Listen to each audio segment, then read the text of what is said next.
how many times must I tell you? You must never put your life on the line for me. Mother has always had a fascination for Lord Mortimer, but has never wanted to tell me why. We are doing our utmost to find your mother as quickly as possible. Without your mother, hundreds of men of the cloth would have gone to the guillotine. All I can tell you is I'm looking for my sister. Do you believe your mother capable of torturing a child? An agreement for cannons. Lord Mortimer assured me that you are to take over the project on behalf of your mother. Johann Christoph von Wollner, Minister of Religious Affairs, and Jacques Peroux, French Revolutionary Tribunal Judge. You will find that Lord Mortimer is not what one would call conventional, Monsieur de Richet. I do apologize for being late. I was obliged to clear up some urgent business.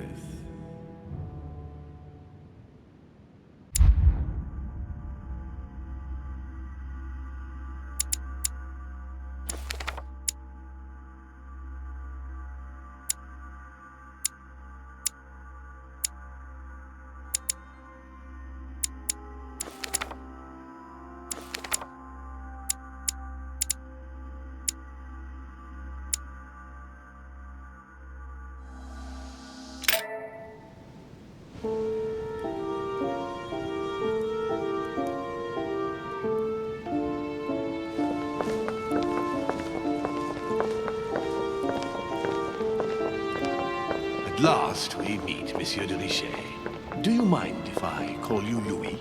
Please do. Thank you. I wish to apologize wholeheartedly, Louis. I made you cross the seas, and I wasn't even here to welcome you. When I asked you to join us here, it was, of course, in the hope that you would help us find your mother. Unfortunately, I am now confronted with another problem, which I would rather...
have done without.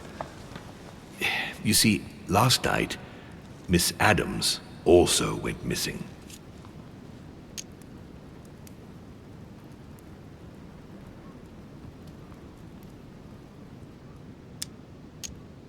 And why is that? Can you tell me more?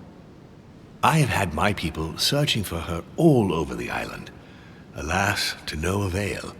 It so happens that both her mental and her physical health are extremely fragile. I'm worried that the same thing happened to her as to your mother. Also, I would appreciate it very much if you could tell me what you were doing on the floor in her room in the early hours It's of quite the morning. normal. I can explain everything. Oh, well, I'm glad to hear it.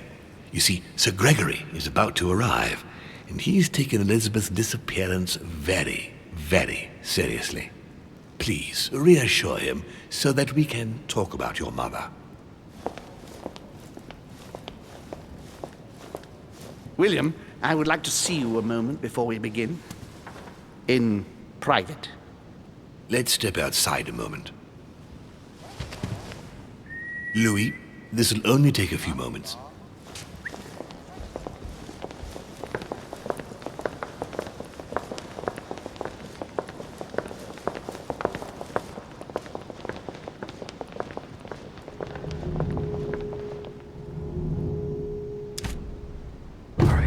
Let's take this chance to look around.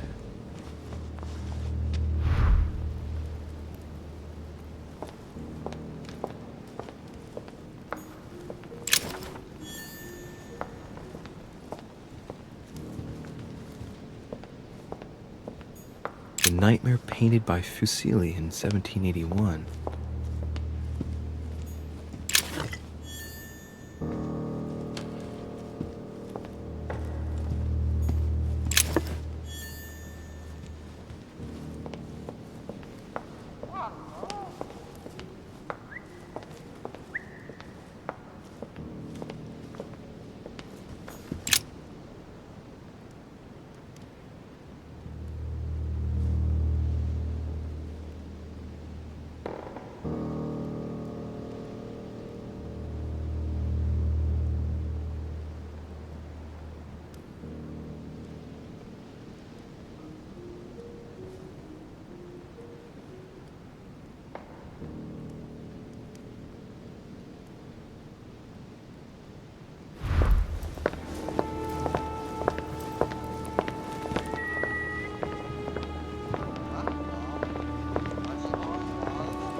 Please, sit back down, Louis.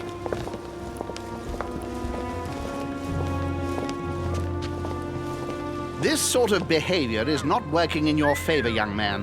Gregory, Louis told me we needn't be concerned. Of course.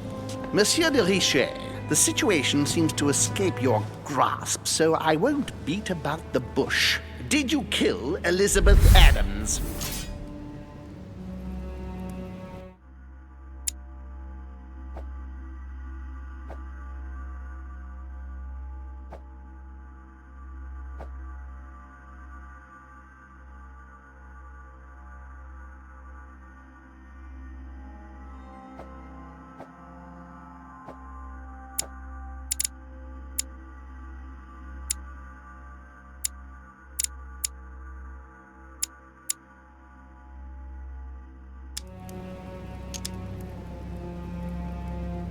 What? Elizabeth is dead? No, now let us remain calm. We do not yet know, Gregory, precisely what has happened to our poor Elizabeth. I beg your pardon? So what are you accusing me of then? We must remain calm, Gregory. We have found no evidence that would suggest that Elizabeth has been murdered. For the time being, she has only disappeared. Let's stick to the facts, if you please. Well, where is she then?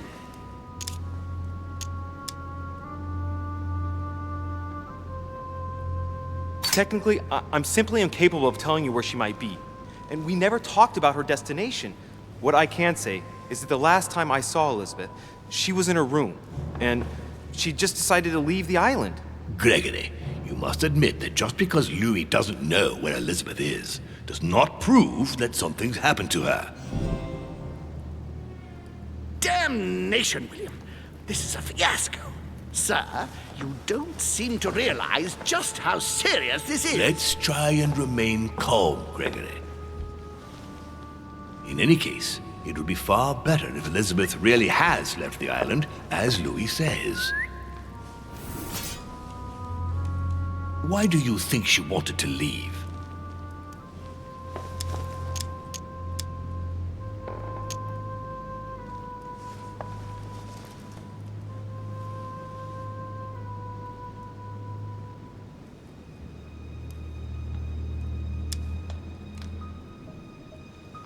She was terrorized by my mother's presence here. Just the thought of coming face to face with her was unbearable. Did she tell you why? Yes, she brought the subject up. I'm sorry, Louis. It couldn't have been easy to hear. For your sake, I sincerely hope that she got there safely. Monsieur de Richet, I apologize if my words seemed a little abrupt. I dare not think what would happen if Elizabeth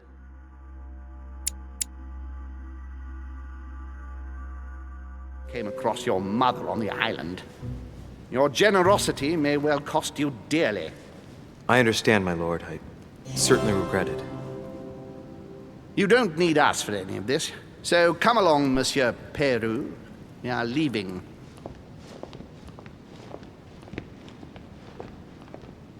Right. It's time we spoke about your mother, Louis.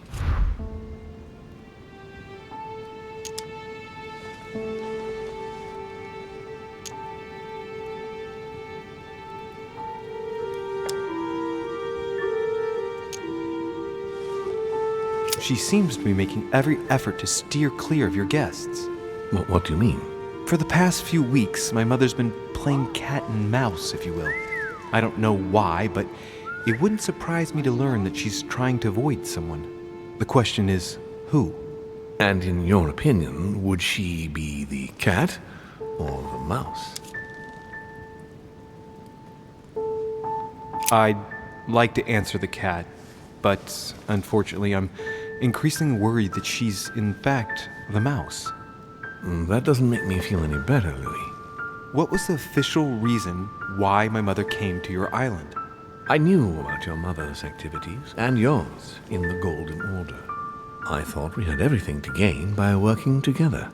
You mean the canon deal with Monsieur Bonaparte? Among others, yes. How did you hear about that?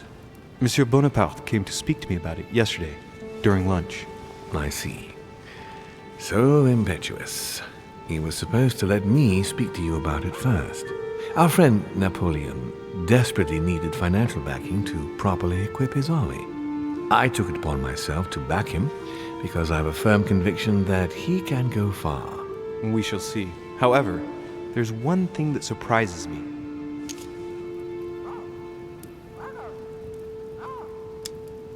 Did my mother intend to finance a war? I'm not sure that I follow.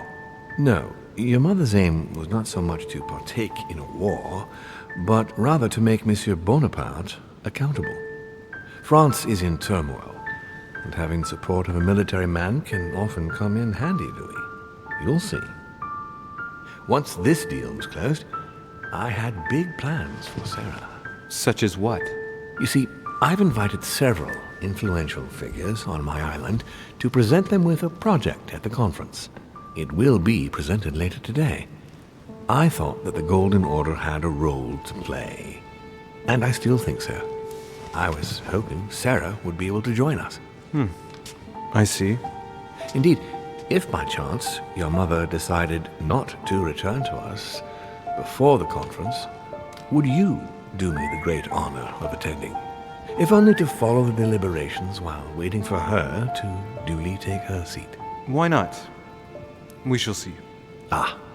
Thank you so much. In this way, you'll be able to keep your mother informed of what is said.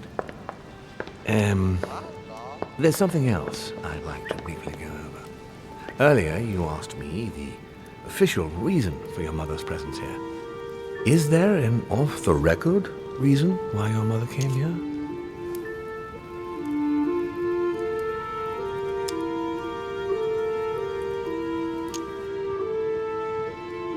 If only my mother had trusted me, but she remained very mysterious.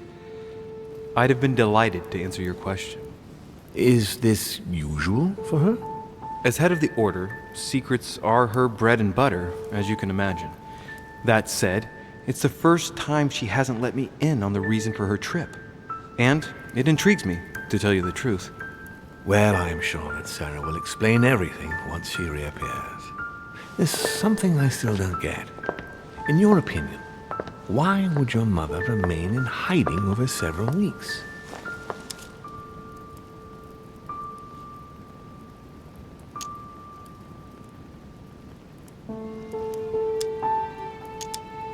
I'd like to find a logical answer, but I just can't see anything.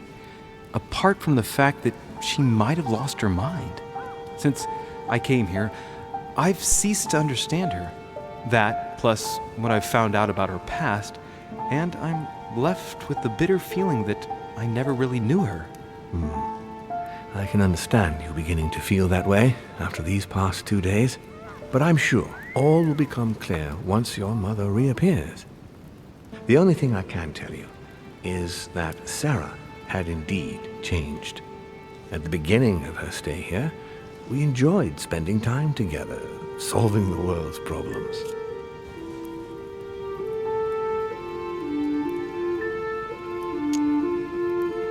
You seem to know my mother very well, my lord. What did you talk about together? Oh, as soon as we had a little free time, we liked to share points of view about practically any subject.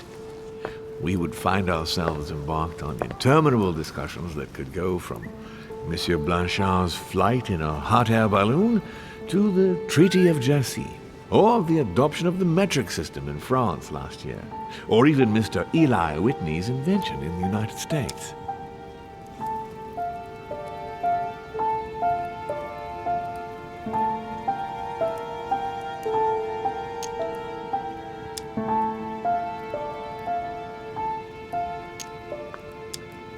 The armistice between the Russians and the Turks. Russia's come out of it having officially won Crimea, which gives it direct access to the Black Sea. And, at the same time, the Mediterranean Sea. I'm worried about the decisions Tsarina Catherine might decide to take. She's a woman who managed to get rid of her husband to accede to the upper reaches of power. Gaining access to the Mediterranean Sea remains her main objective. When she still had that dear Potemkin as her lover, I could always find out about her intentions, but those days are over. You're speaking of Grigory Alexandrovich Potemkin? The very man. The little devil behind the mother of all Russians. Since his death, I know absolutely nothing of what the Tsarina is up to. Oh, really? Ah, yes. I didn't mean to shock you. Please forgive me. Let's just say that, in my position, it is often advantageous to know about the habits and customs of world leaders. I'm surprised she didn't get you started on the Crusades. It was her favorite subject. Are you joking? Sarah and I spent entire days together reliving them. It so happens that the Crusades are also my subject of predilection, especially the Third. My ancestor distinguished himself brilliantly during the siege of Saint-Jean d'Acre.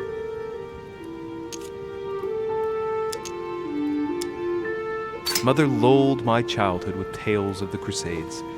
How Richard the Lionheart and Philip Augustus had to battle it out to achieve their ends. And how Guy de Lusignan, having broken his word, launched the siege of Saint-Jean d'Acre. Oh, I see Sarah's lessons have inspired new enthusiasts. Good on you, because not everyone can claim they know as much at your age. Your mother is a very well-read woman. You're quite lucky to have her as a model, Louis. Yes, I know, but I'm still very worried. I must admit, there are worse things to worry about now, Louis.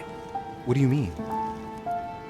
Since she disappeared, your mother has been seen once. Her behavior on the evening of your arrival greatly surprised Gregory and myself. She resurfaced to attack Emma, Emily Hillsborough's twin sister. And she shot her with a pistol. Then, before Gregory could intervene, she ran off and disappeared again. I beg your pardon? Hang on. That means my vision on the wharf, it was actually happening inside the manor. Mother shot Emily's sister? The very person she came looking for? Why would she do that? Excuse me, but between that and the childhood of Lady Adams, it's all a bit much for me to cope with. I need to piece it all together again to see things more clearly. You said that you spent a lot of time talking together at the beginning. What happened for that to change? I'm afraid I haven't much to tell you. The more the days went by, the more she withdrew into herself. She never gave me an explanation, until the day came when she purely and simply disappeared. Where did she go when she wanted to be alone? She would shut herself away in a room we use as a box room upstairs. Would you allow me to go there? Naturally, Louis, of course. I'll send you a servant to open it. Thank you. One last thing, although I don't know if there is a connection. I'm listening. A gate was forced the other night near the wharf. Nothing serious, just a few small things damaged.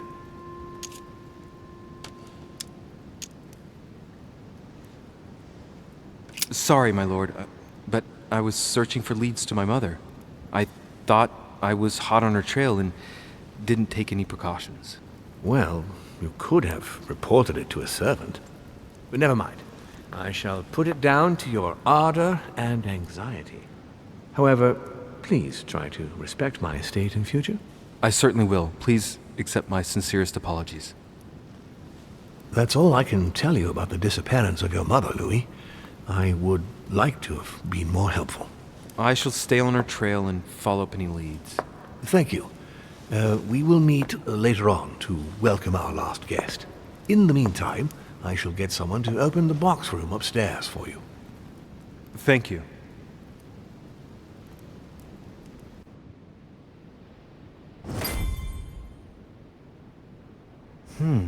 The room was just opposite Mortimer's study.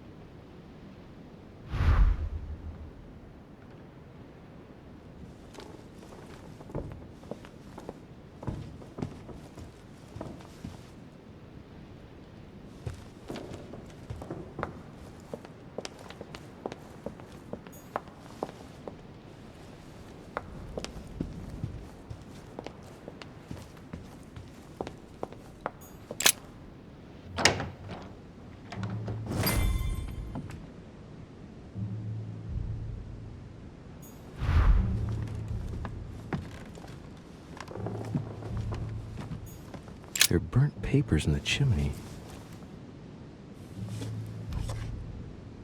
There's a legible fragment left. Hey, I recognize my mother's handwriting. She says, "We must find a safer way to communicate. Someone is on to us. Trust in my faith in the man with the sword." So Mother had an accomplice here. Who could it be? Who could she be suspicious of? I must find the next part. Faith, sword. I recognize her love of riddles there.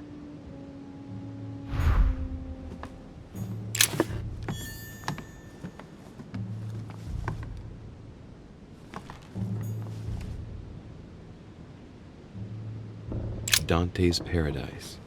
Raise your head and be reassured, for what comes up here from the mortal world must ripen in our rays.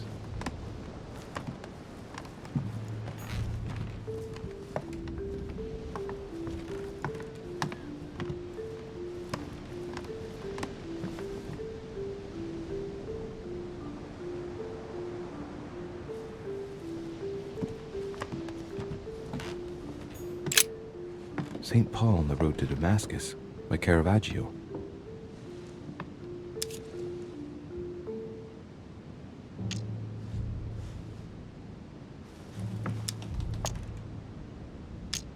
Caravaggio attained a magnificent command of black and the play of colors too.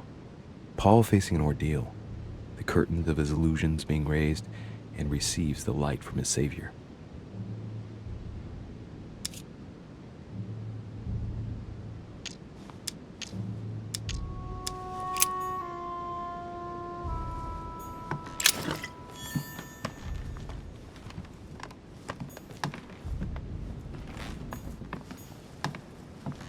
Hey, a Russian ruble. I wonder what it'd be worth today. There are burnt papers in the chimney. There's a legible fragment left. Hey, I recognize my mother's handwriting. She says, "We must find a safer way to communicate. Someone is on to us. Trust in my faith in the man with the sword." So Mother had an accomplice here. Who could it be? Who could she be suspicious of? I must find the next part. Faith, sword. I recognize her love of riddles there.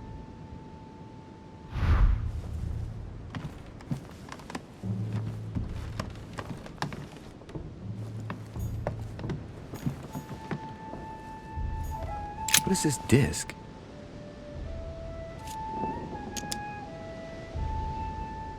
Oh, that reminds me of the ones my mother collects. It's magnetic.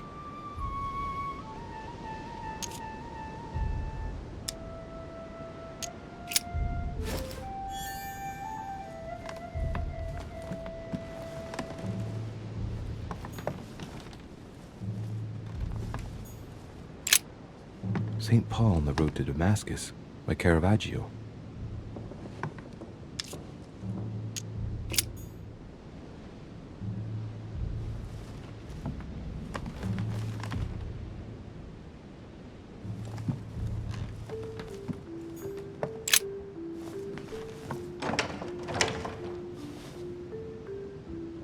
door appears to be locked on the other side.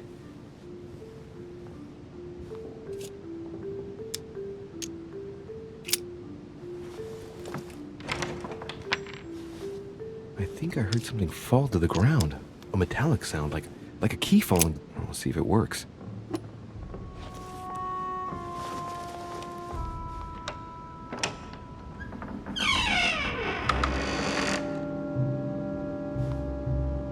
It's open.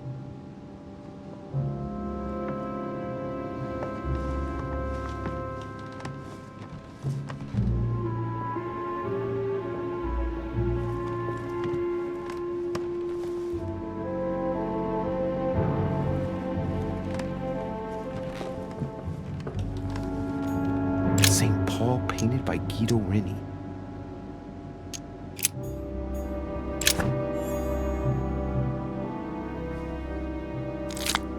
Great, honey.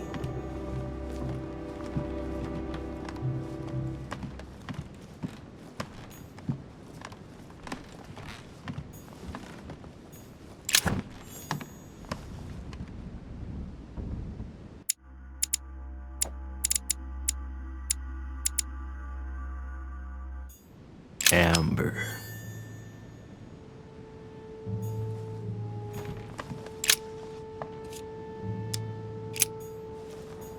Several portraits of apostles, all signed by Guido Reni. Looks like someone touched this commode recently. There are fingerprints on the sheets and in the dust.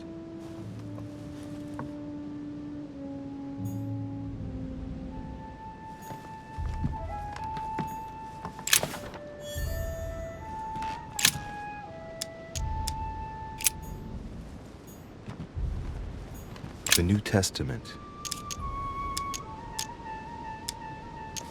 I guess I'll just come back later.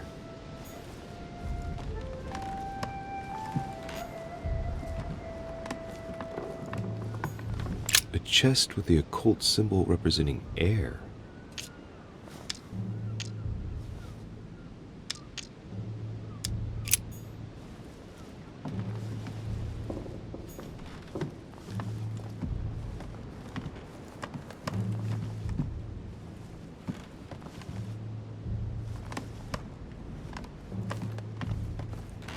St. Paul painted by Guido Reni. St. Paul is shown holding a sword. Strange. There's hardly any dust. As if the painting's been cleaned recently. There's a small inscription engraved on the frame. Let's take a closer look. This is how Paul spoke to his pilgrims from Rome. Just above that, someone's written down the figure 11 on the painting and underlined it twice. No, what does that mean?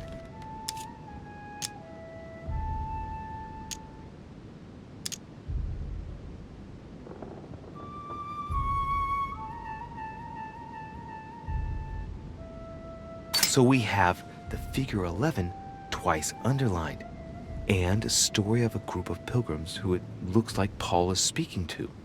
Maybe it's a code. There must be a connection. A text on Paul must be somewhere, and it must be associated with the figure 11. But what's the story with these pilgrims? I mean, a connection with the figure, maybe?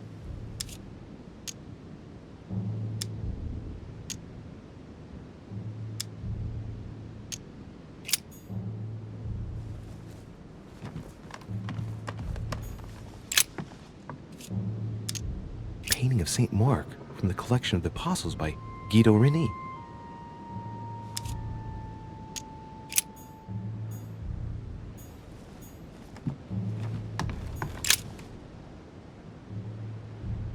It's St. John, painted by Guido Reni.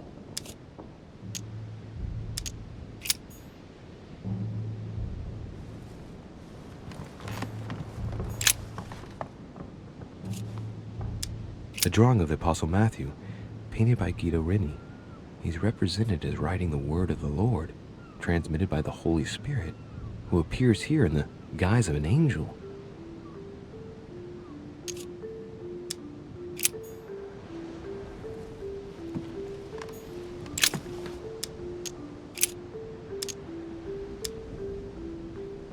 This book is incredibly precious. I believe this is the book my mother referred to when calling upon the Lord. This volume dates from the first edition of Gutenberg. It's the first book that was ever printed. The pages are covered in annotations in Latin, French, and Hebrew. Someone spent years studying this Bible. A volume of the Gutenberg Bible.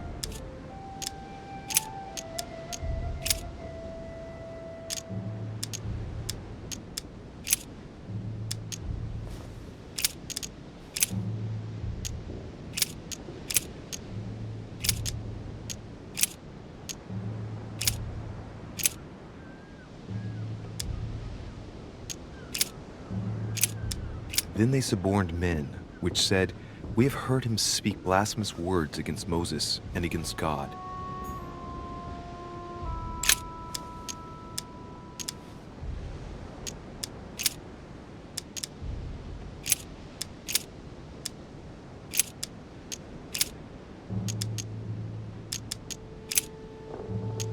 I guess I'll just come back later.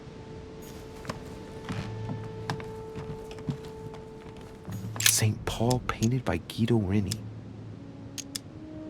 Of the 4 apostles shown in this piece, Paul is the only one who isn't an evangelist. He is the 13th apostle. So we have the figure 11 twice underlined, and a story of a group of pilgrims who it looks like Paul is speaking to. Maybe it's a code. There must be a connection. A text on Paul must be somewhere, and it must be associated with the figure 11. But what's the story with these pilgrims? I mean, a connection with the figure, maybe?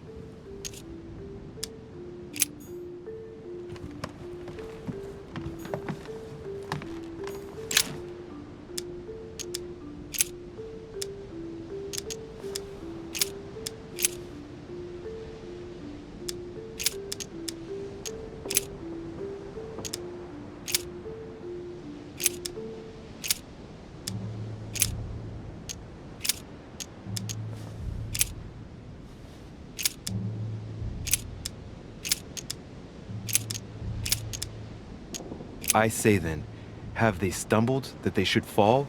God forbid, but rather through their fall, salvation is come unto the Gentiles, for to provoke them to jealousy. Oh, wait, a note from Mother is carefully folded between the pages here. What does it say? Dear E, I'm glad you found this note. I was afraid the code of the 2 groups of pilgrims would mislead you. Pick up the package. You know where, and hide it where no one will find it. It's imperative. Awaiting your reply, hidden behind the youngest apostle. What? The youngest apostle? What does Mother mean by that?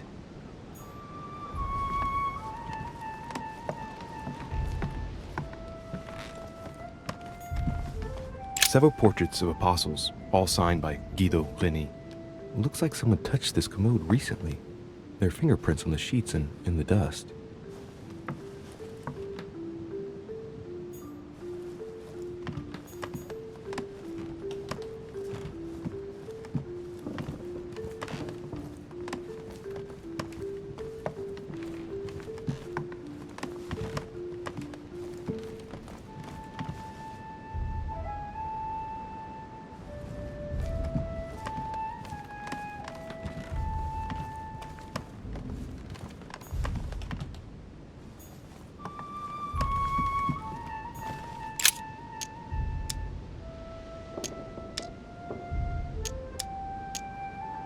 St. John is the only apostle painted in this gallery who hasn't got a beard.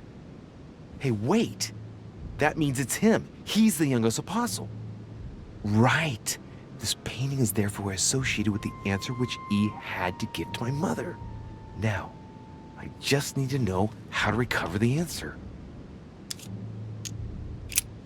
The painting looks like it's been taken down recently. But wasn't my mother said that she would wait for an answer hidden behind the apostle? Ah, of course. There's something written behind the painting. On the 2nd day, the pilgrims will listen to the prophecy of the young apostle. They shall add 1 companion to their left and 3 to their right to complete their rank. What does it mean?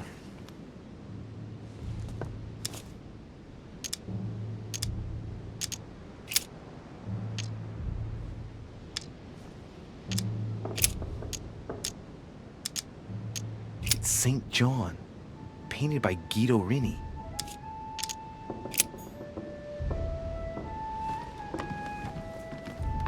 A chest with the occult symbol representing air.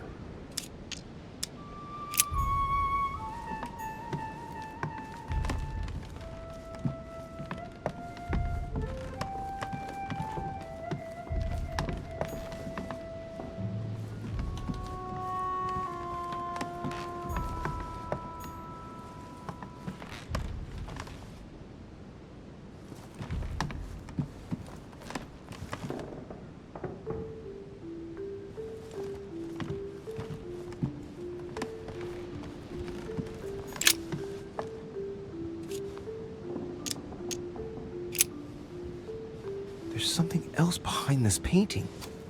It says, half of each group will join the first city of Corinth.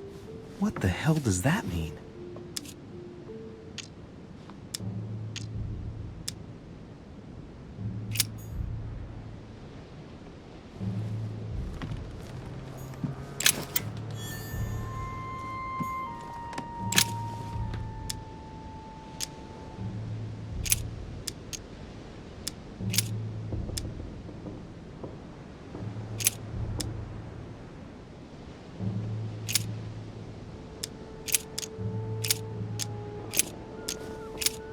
Dear E, I'm glad you found this note.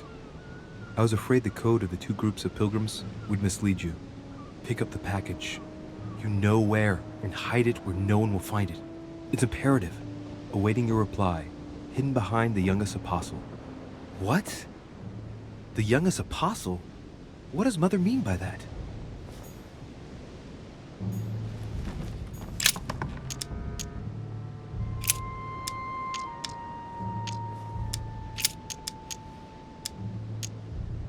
On the second day, the pilgrims will listen to the prophecy of the young apostle. They shall add one companion to their left and 3 to their right to complete their rank. What does it mean?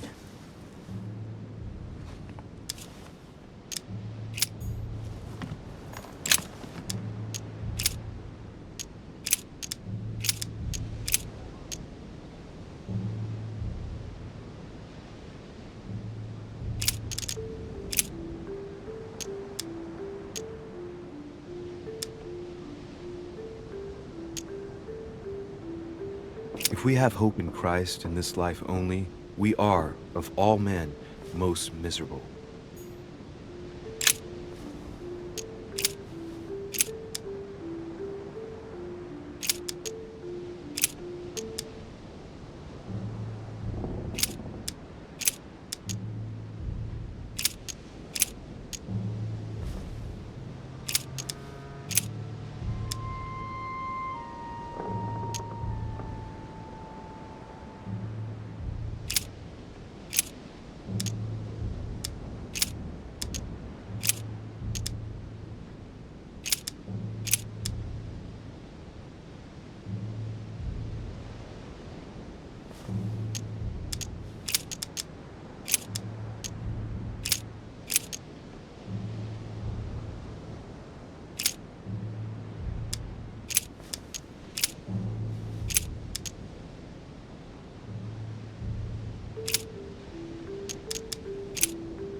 There's something else behind this painting. It says, half of each group will join the first city of Corinth. What the hell does that mean?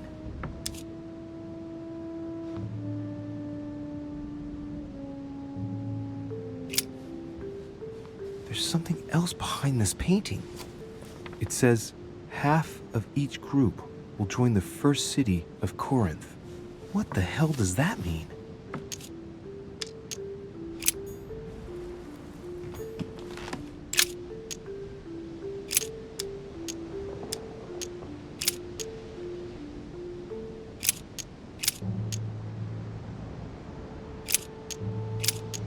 For it is evident that our Lord sprang out of Judah, of which tribe Moses spake nothing concerning priesthood.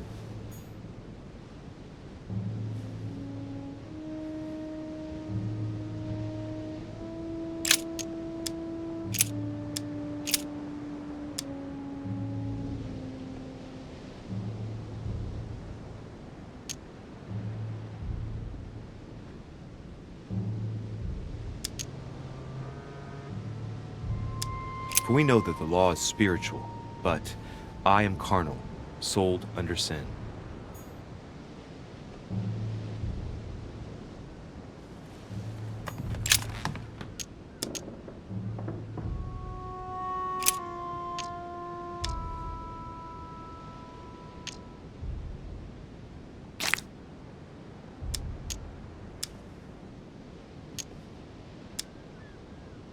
On the second day, the pilgrims listened to the prophecy of the young apostle. The prophecy of the young apostle, that was John. And the prophecy mentioned is most likely the book of Revelations according to St. John.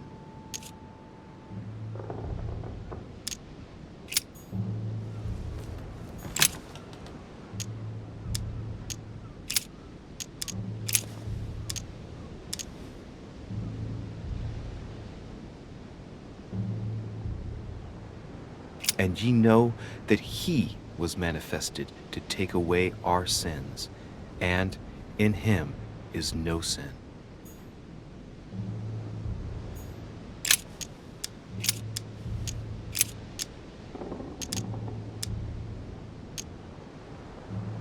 Hereby know that we dwell in him, and he in us, because he hath given us of his Spirit.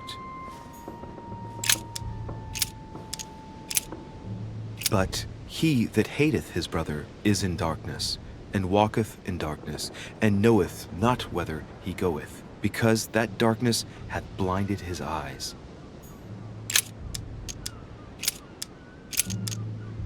If we say that we have no sin, we deceive ourselves, and the truth is not in us.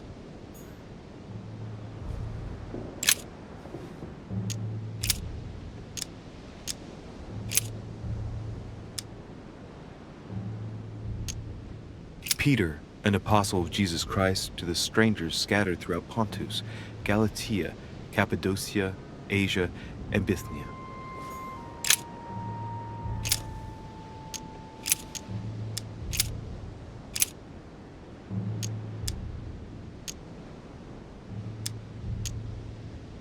And a voice came out of the throne, saying, Praise our God, all ye his servants, and ye that fear him, both small and great.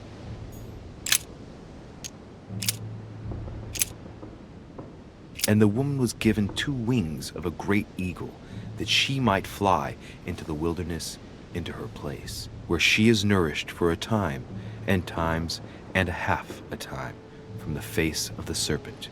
Hey, a new note. It's been folded carefully in the corner of this page. The writing, it's not my mother's. S. I found the book in your effects. I've concealed it where no one can get their hands on it. I can assure you, awaiting your instructions, I will hear your reply like he who hears the angel. Hears the angel? What does that mean? Oh, it's probably the place where she was expecting to get the location of the next note.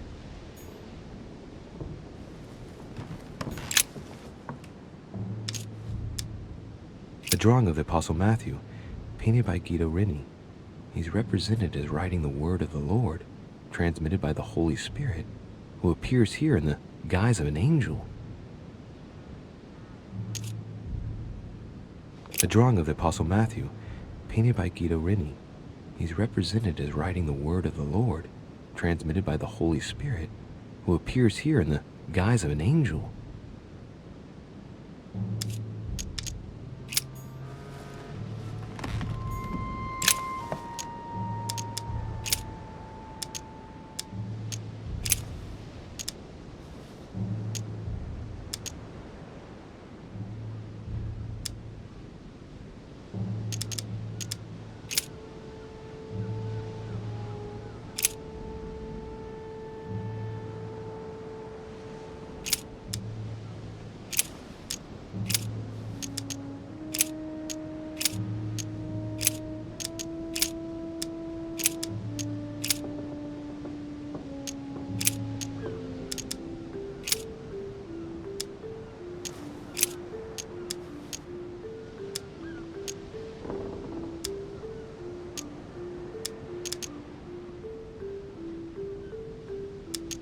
Take heed that ye practice your justice before men, to be seen differently by them. Otherwise, ye shall have no reward of your Father which is in heaven.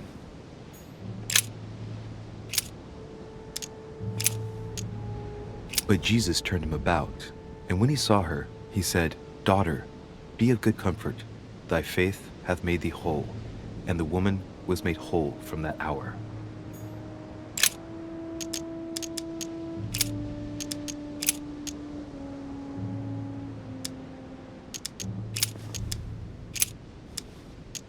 And said, For this cause shall a man leave father and mother, and shall cleave to his wife, and they twain shall be one flesh.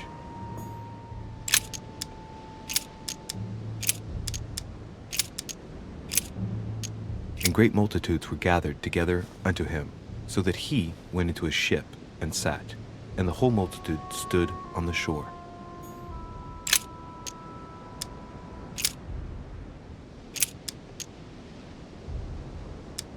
Finally, brethren, whatsoever things are true, whatsoever things are honest, whatsoever things are just, whatsoever things are pure, whatsoever things are lovely, whatsoever things are of good report, if there be any virtue, and if there be any praise, think on these things.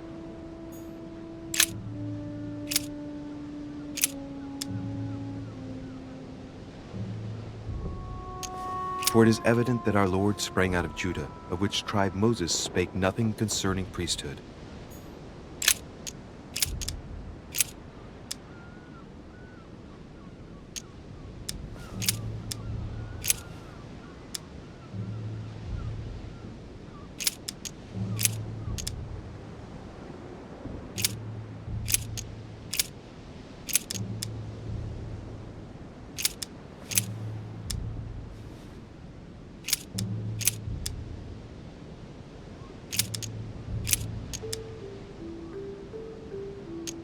For we know that the law is spiritual, but I am carnal, sold under sin.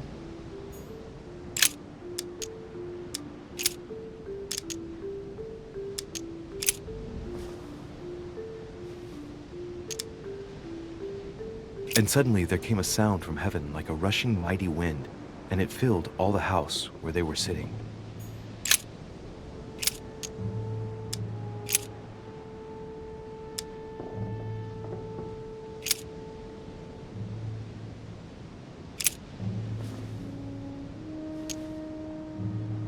Then they suborned men, which said, We have heard him speak blasphemous words against Moses and against God.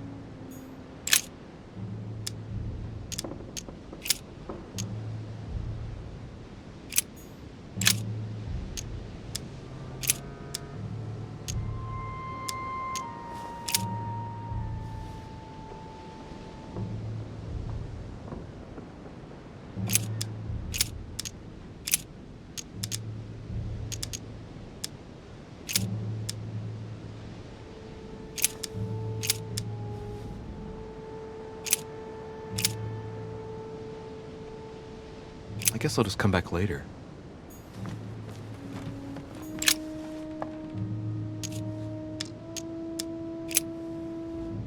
There's something else behind this painting. It says, half of each group will join the first city of Corinth. What the hell does that mean?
For we know that the law is spiritual, but I am carnal, sold under sin.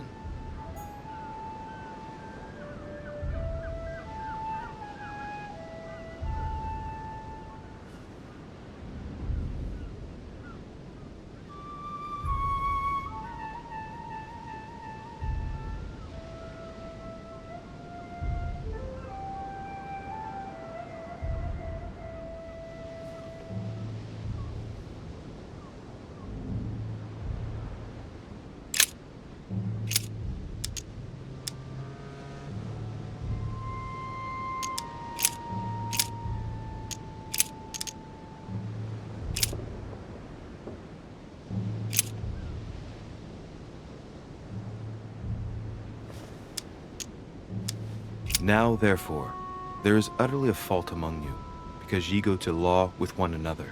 Why do ye not rather suffer injustice? Why do ye not rather suffer yourselves to be defrauded? Ah, look, here's a message. It is of paramount importance that no one finds it.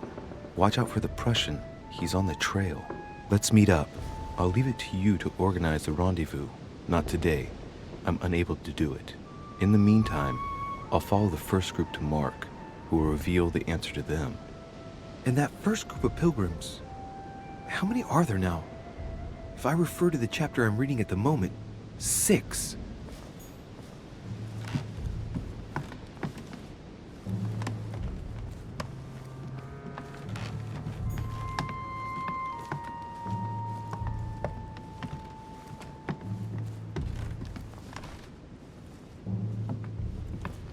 Dante's Paradise.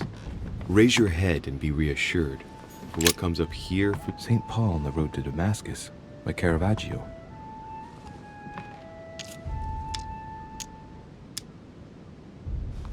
St. Paul is the only saint to be presented twice in these paintings, contrary to the other apostles. How come? This painting has been hanging here for a long time. A lot of dust is built up on it. Well, a finger has drawn a number in the thin layer of dust. I can read the number 4.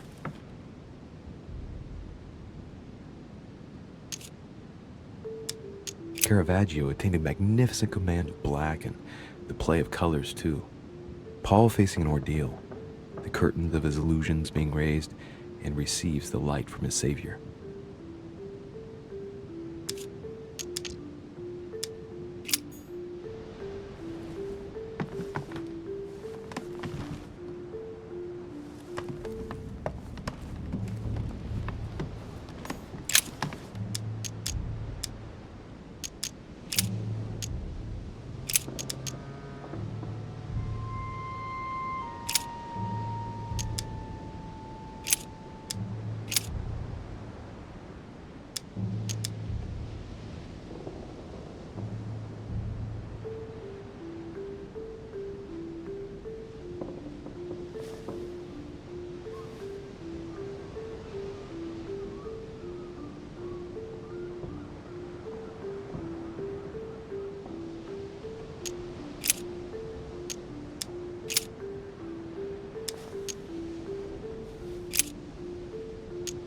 And he became very hungry and would have eaten, but while they were made ready, he fell into a trance. Hey, there's a note here. A message from Mother in reply to E. We must leave urgently, but first I absolutely must go beyond the nightmare. Watch out for Volner. He figured out I was avoiding him. Allay suspicion. See you tomorrow evening.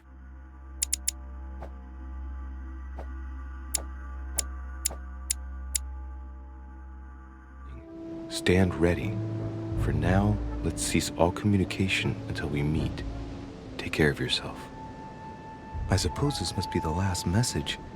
What happened afterward? If it's what I suspect, I fear the worst. What did Mother mean by, I absolutely must go beyond the nightmare? I must go beyond the nightmare. What does she mean by that?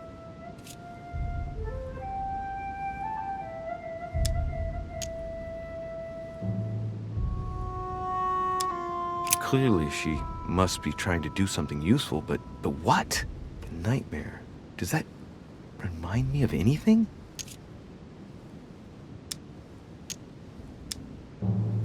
It must surely speak of a place. Granting that this is the case, where might it be found?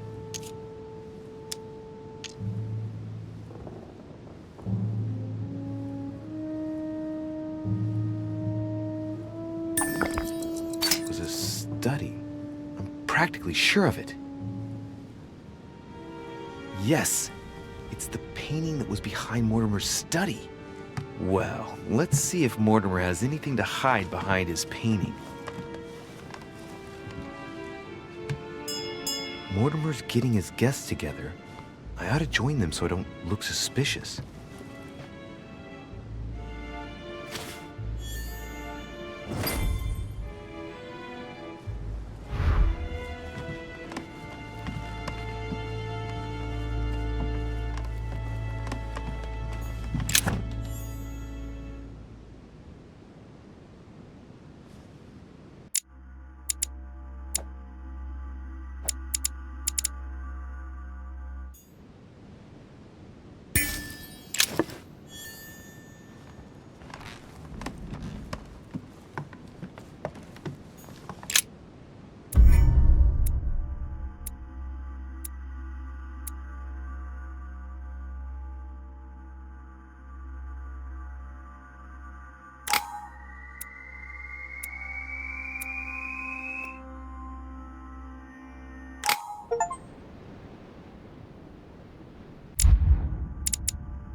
It's time I went back.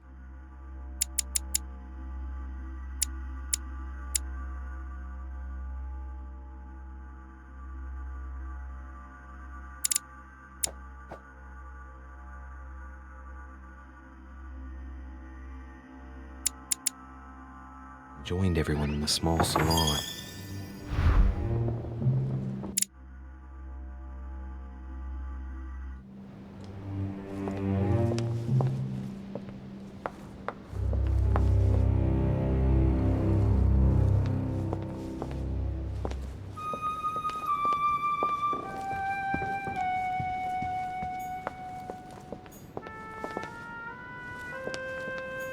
You are expected in the small salon, sir.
Hey, a Russian ruble.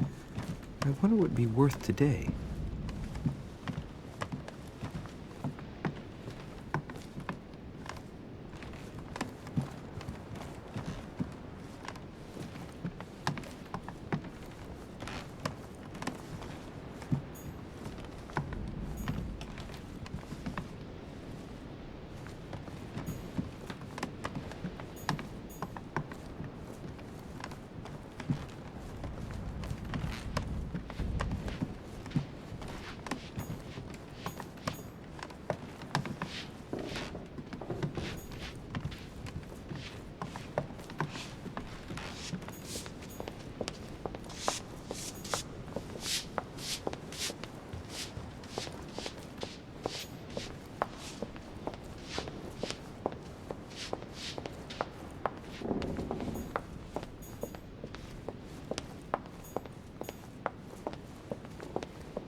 Emily, I must speak to you. What's the matter, Louis?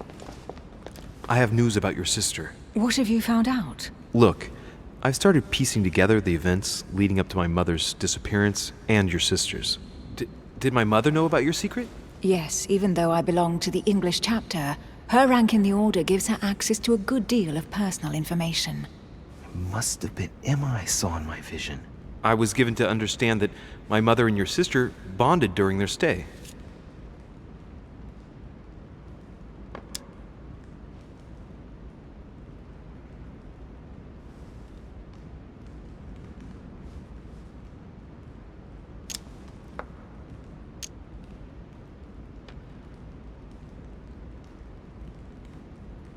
If Mother's really killed her sister, I'd better find her by myself. They say they spent a lot of time together. They got along well. Oh, really? Do you think your mother liked Duchess Hillsborough? Of course she did. After all, she's your sister. Well, we'll find them, Emily. Trust me. Should I speak to her about my vision? If what I saw is true, she might want to take revenge. Emily, there's something else. Go on, then. It's about your sister. I don't know what happened exactly, but it's possible that my mother had a go at her. I know, Louis. I found out that same evening. Well, thanks for not trying to hide it. What? Why didn't you tell me? I didn't know if I could trust you. Now I know I can. It seems that your mother tricked Emma. She apparently asked her to hide an important book, so that even she wouldn't know where it was. And then she shot her like a dog to make sure no one would ever find it again.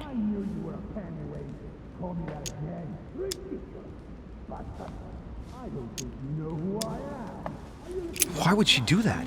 I don't know, Louis, but I'll find out. You can count on that. I'm sincerely sorry, Emily. Thank you, Louis. But you do realize your mother will have to accept the consequences of her acts. There must be an explanation, Emily. That's what we shall see. Come, Louis. They're waiting for us.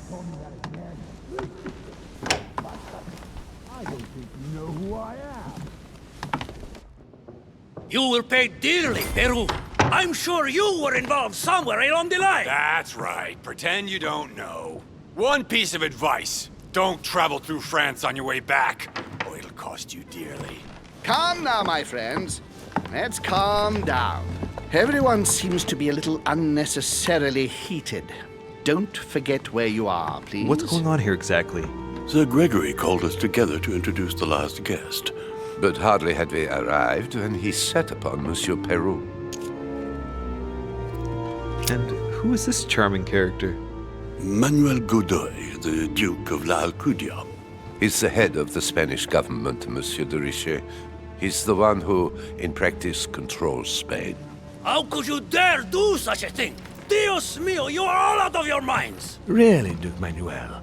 What made you kick up such a fuss? What? Have you not heard? Well, let me inform you that yesterday morning at 10:22 a.m. precisely, in the middle of the Place de la Révolution in Paris, by decree of the National Convention which Monsieur Peru works for, King Louis was guillotined. What? The King of France is dead, gentlemen. Our monarchies are in danger. I have said it before. How dare they? Oh, dear. Oh, as if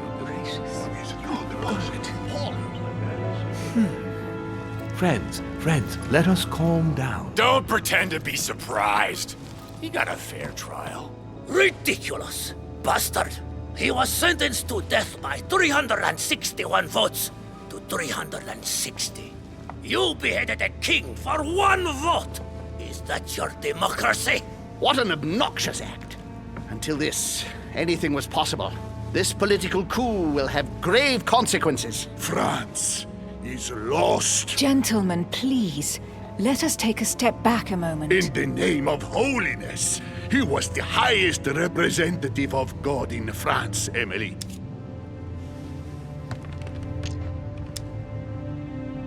Gentlemen, Duchess, we're all among people of reputable company here.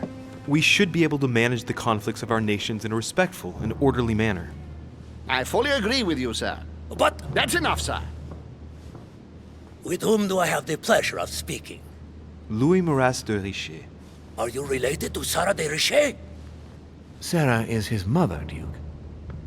Gentlemen, this news affects us all, but I must ask you to remain calm. It's not the first time history has taken us by surprise. Let's ensure that our respective countries are allowed to respond appropriately to this news. Oh, rest assured. The response will not fall short, my friend. Good for you. Well, Your Grace, here I was preparing to introduce you as is proper, and you've beaten me to it. I'm delighted that we are all together at last. Our meeting will therefore be able to kick off shortly. I have just a few more little preparations to take care of before you all find out the reason for your presence here. In the meantime, I shall leave you to get to know one another. When you hear the bell, please proceed to the conclave room on my left, behind that door.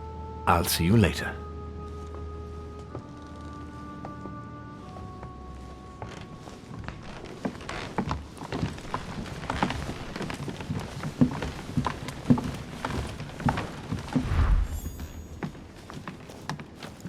Could you spare a moment, please, sir? I'm glad you asked. I want to talk to you too. Of course.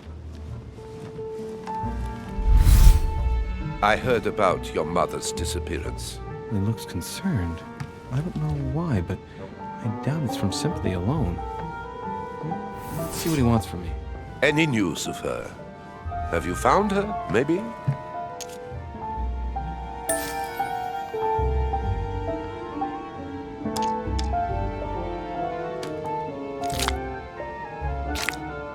To hear you speak, you seem to know my mother well. Not really. We met for the first time on this very spot some weeks back. We had a very pleasant discussion. She's an exceptionally learned lady with a good head for business. No need for me to tell you that. I agree. Did she tell you about our arrangement?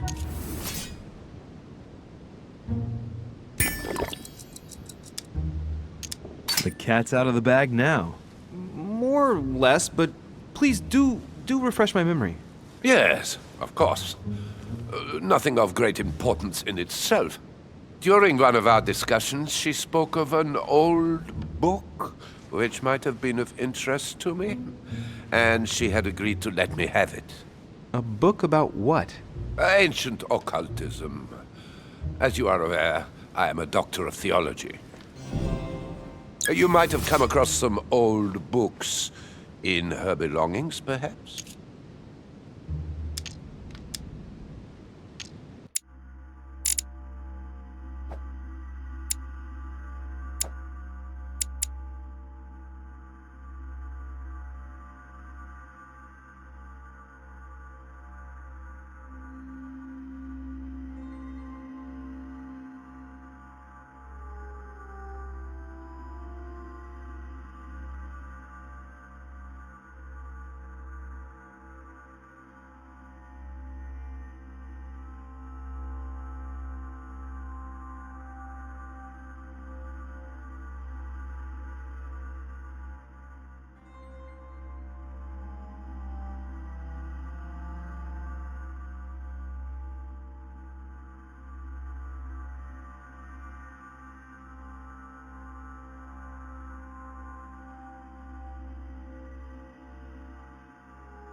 Indeed. My mother is never without her favorite book. Oh, a stroke of luck? I didn't think her original edition of Bougainville would be so captivating to you? No, indeed. The one I'm interested in is a very old book, with each chapter under lock and key. It has nothing to do with de Bougainville's book. Oh, right. I'm sorry, I don't know anything about that. Well, too bad. You seem very upset. Is it so important to you, this book? Well, it's the search of a lifetime. What can I say? Every time I move closer to it, it seems to slip away at the last minute. I was very surprised to learn that your mother had it in her possession. I thought it was with a certain von Borchardt in Paris. Do you know him? Indeed. My mother and I had a brush with this individual just a few months ago. What about? About an object stolen from the Order a few years ago, which my mother wanted to recover. This situation comes as a great surprise to me. I got him now. I hope I've been able to satisfy your curiosity, Mr. von Wollner, and that you succeed in finding what you're looking for. Oh, and so do I. And now, what if you told me who you really are working for, instead of keeping up this pretense? I beg your pardon? We both know what you're looking for, von Wollner. You're the one who von Borchardt was planning to sell it to. For centuries, all those who have come into contact with the Al-Azif have bitterly regretted it, Monsieur de Richet.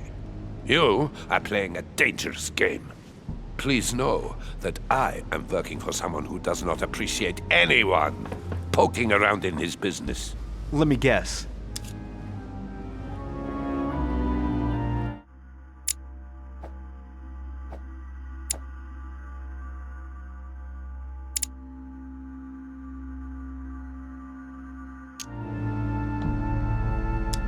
It's Sir Gregory. Correct. You ought to know then, he is not a man who likes to be duped. You are walking on thin ice, sir. You better go and check out the painting in Lord Mortimer's study.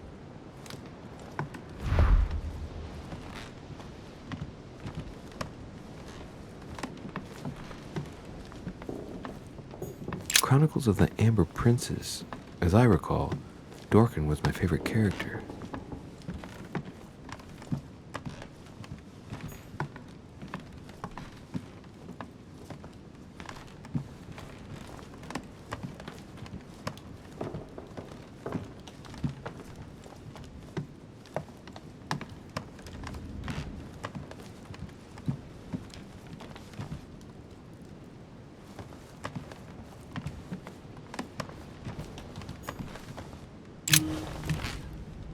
Monsieur Bonaparte, may I speak with you a moment? May we?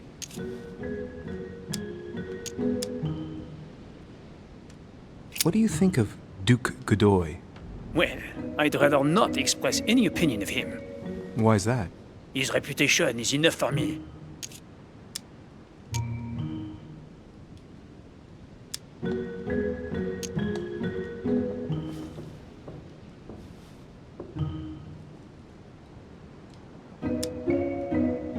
You'll be able to check if the hearsay is true over these next few days.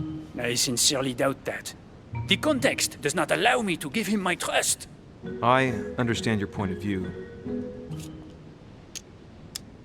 Would you have any more information about the conference Lord Mortimer spoke of?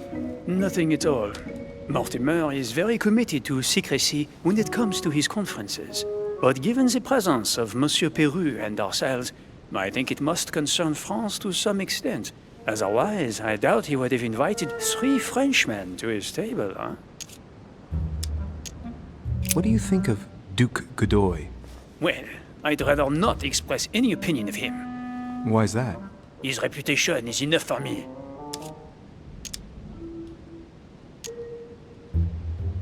Meaning? This gentleman enjoys people talking about him for too many reasons. His undeserved titles, more than 10 in just 4 years, and each one more prestigious than the one before. You don't think he deserves them? If I had seen him on the battlefield, there might be some doubt. But that is not the case.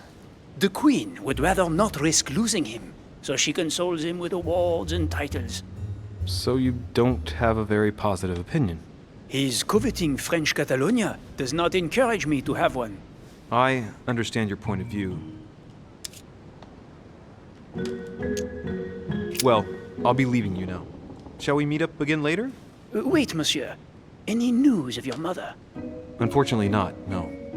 I hope to speak with her about my deal before I leave. Let me know if you find her. À plus tard, monsieur.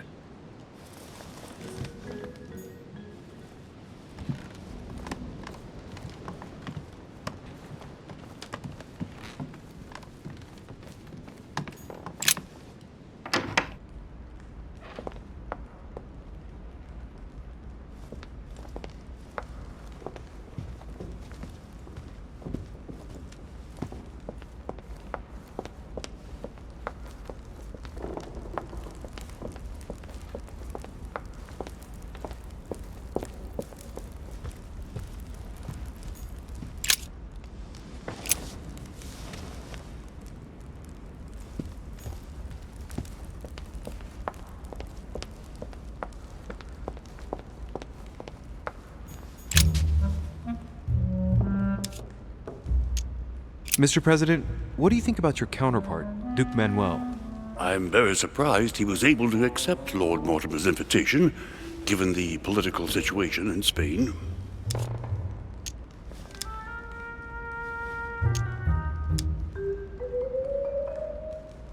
What do you mean? The situation is ready to explode with France over Catalonia. Well, the Duke must have a darn good reason to be absent and come here, mustn't he? When Lord Mortimer invites you, Louis, you come. It's always in your best interest. I wouldn't say that personally, but... Mr. President, can you tell me a little more about the coming conference? Of course, Louis. That's why we're here. Lord Mortimer or Sir Gregory regularly organize meetings like this to put forward major projects. What do you mean by major projects? I'd prefer to let Lord Mortimer explain that to you, Louis. Let's say he brings together influential people in order to consider possible actions to undertake to guarantee the future of nations. Do you know the theme of the conference? Not in the slightest. None of the guests know the theme before arriving. But you'll see, everything will turn out fine. Don't worry. Well, thank you for your time. Don't mention it, my young friend.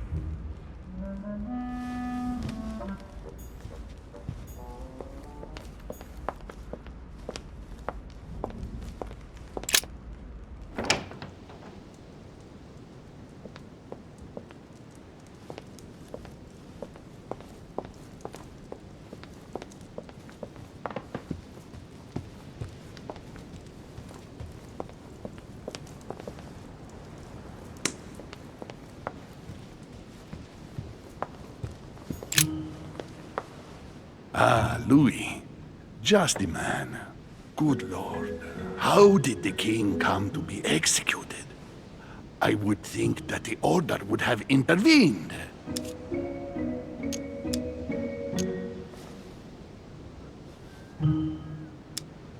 Your Eminence, I'm sorry for King Louis, but he did everything to put himself there. Louis, how can you... such a thing? Even if France rejects the...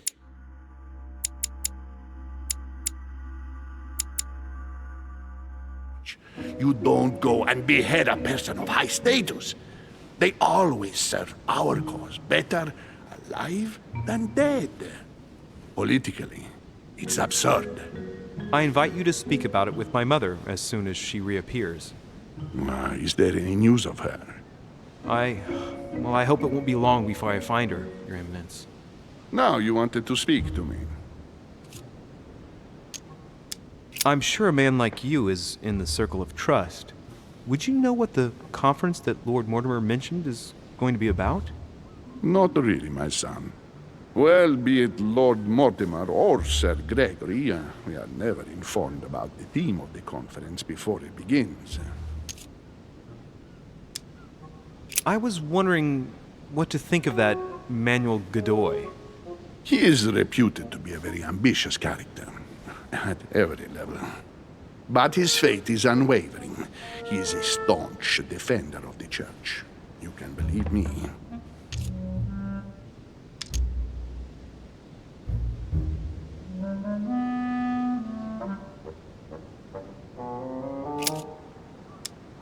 Thank you for everything, Your Eminence.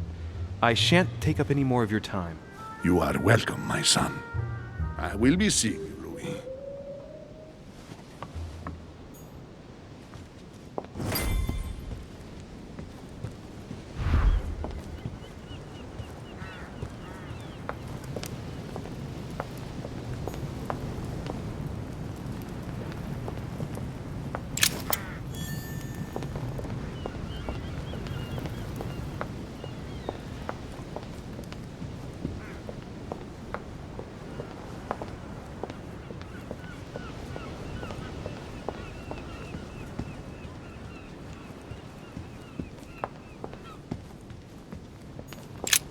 The lock is surrounded by a triple circle.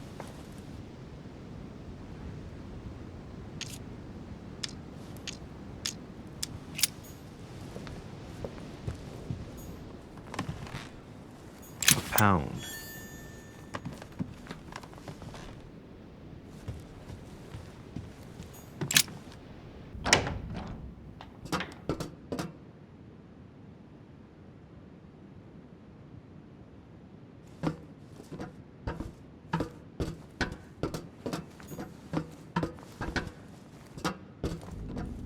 Petrus, the Miller brothers. Mother expressly forbade me from reading it.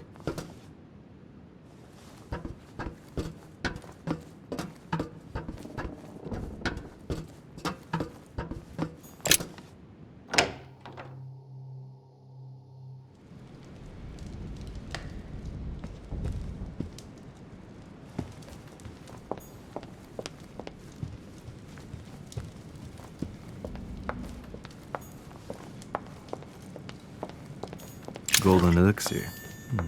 I'll keep it for later.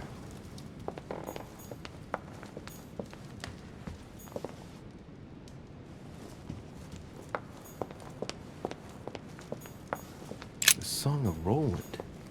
Roland feeleth his death is near, his brain is oozing by either ear. With his brain oozing, it's already remarkable that he can feel anything.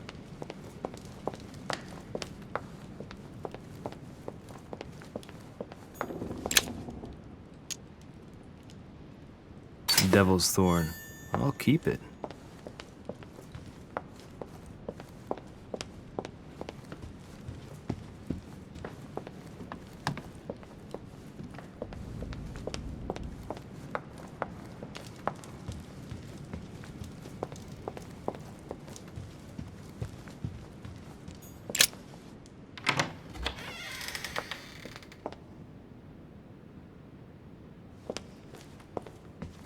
There's the alchemical symbol of the earth on the lid.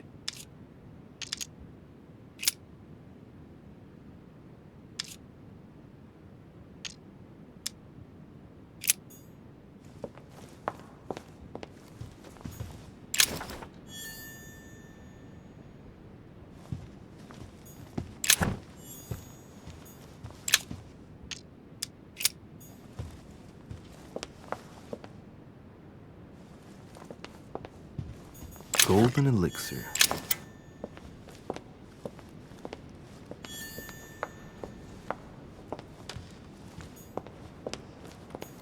Honey. I couldn't have hoped for better.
What do you want, Louis?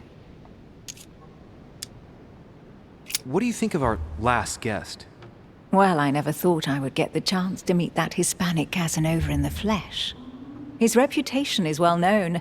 The gentleman collects lovers, including, would you believe it, the Queen of Spain.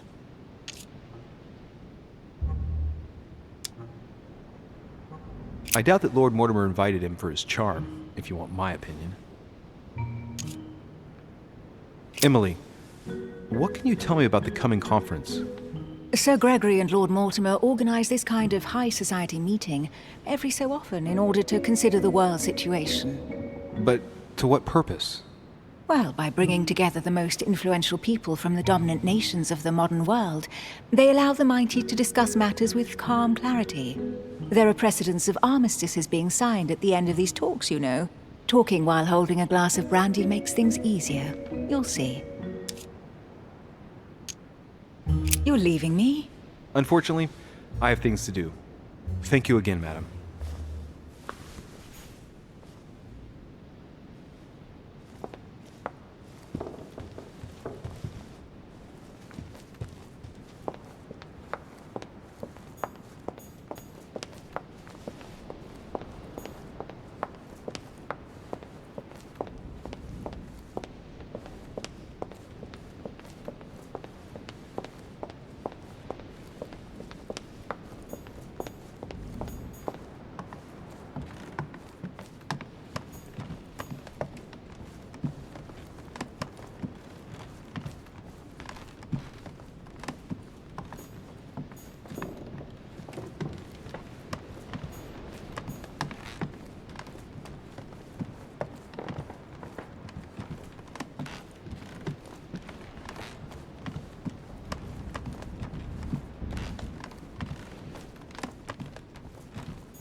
So, what did my mother mean by going beyond the nightmare?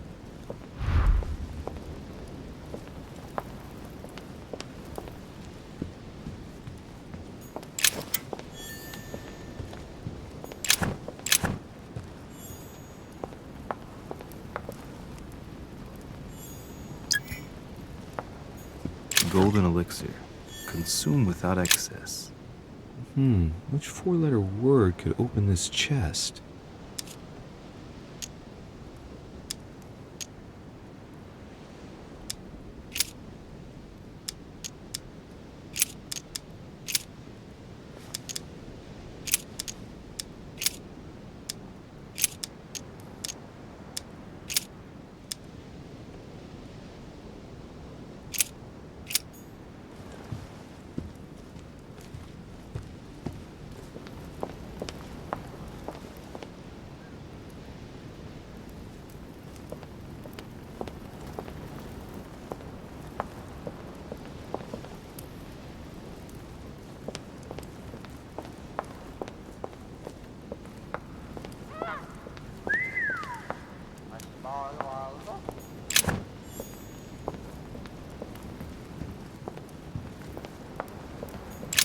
Book of the Mortimer family.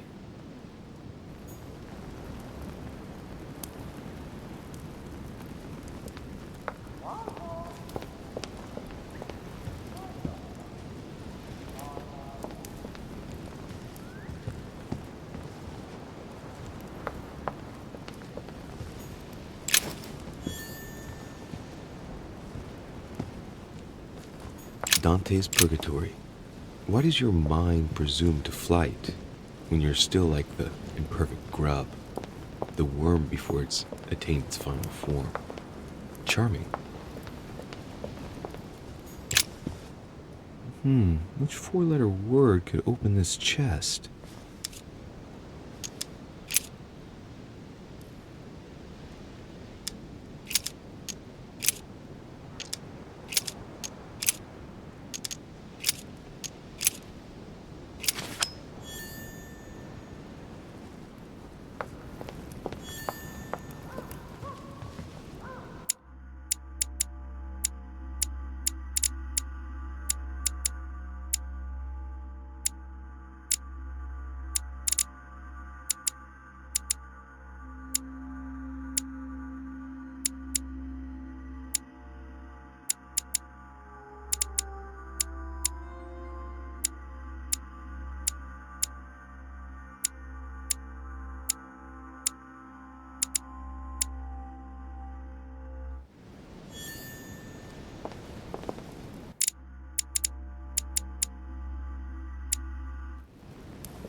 Coup de Lance by Paul Rubens.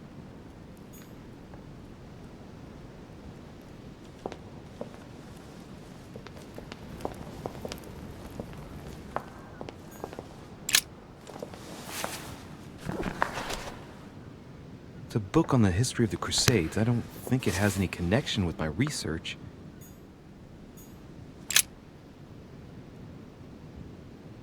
It looks like a war painting. Oh, it's dated.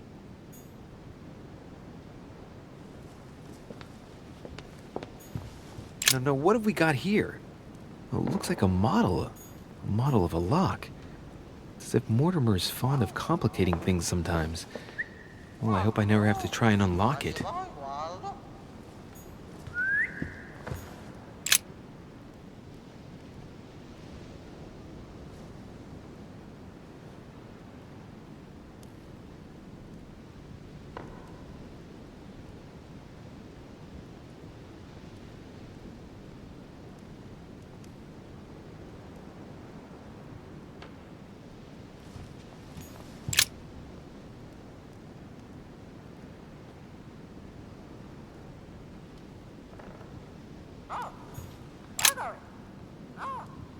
Let's take a closer look.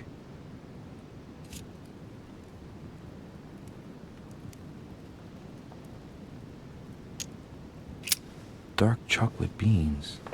Very bitter. They're greatly prized in high society.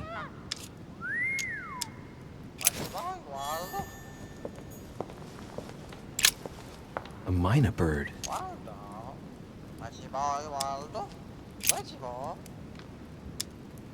Well, Waldo, is your master good? Sarah de Riche? Waldo, you know Sarah?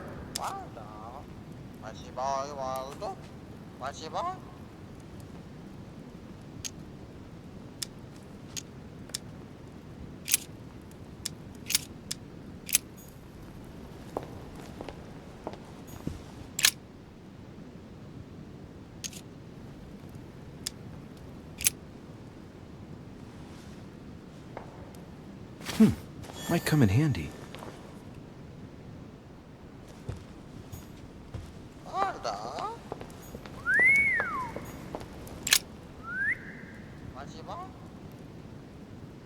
A family ancestor, apparently.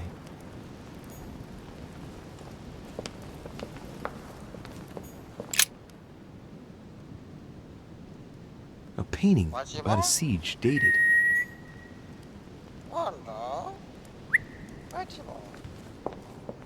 The Nightmare painted by Fuseli in 1781. Ah, this must be what my mother was talking about. Now just need to find out what she meant by go beyond. Hey, looks like it's mounted on rails on each side. It should lift up, I think. There must be a mechanism somewhere.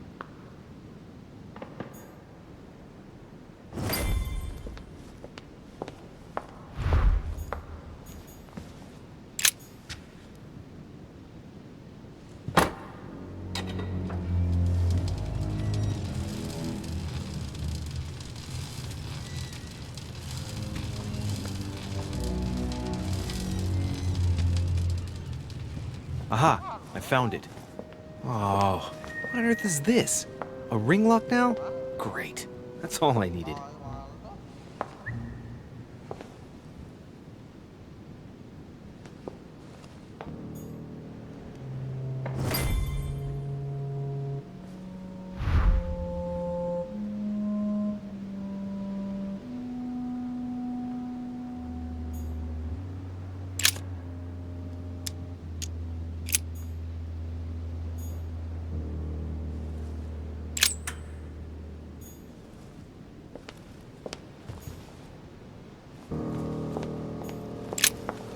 A mynah bird.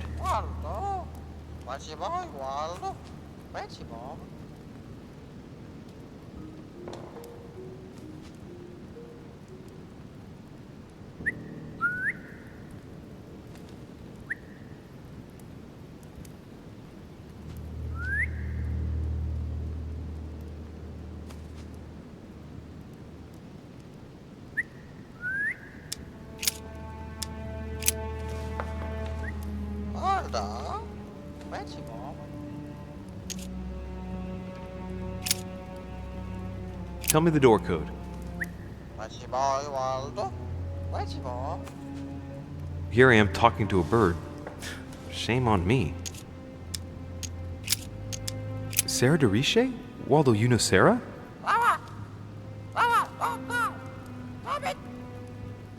What? Repeat that, Waldo. Sarah? What about Sarah?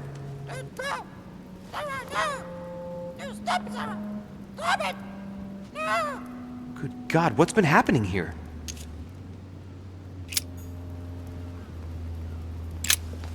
A mynah bird. Well, Waldo, is your master good? Where's your boy, Waldo? Where's your mom? I don't really know what I was expecting.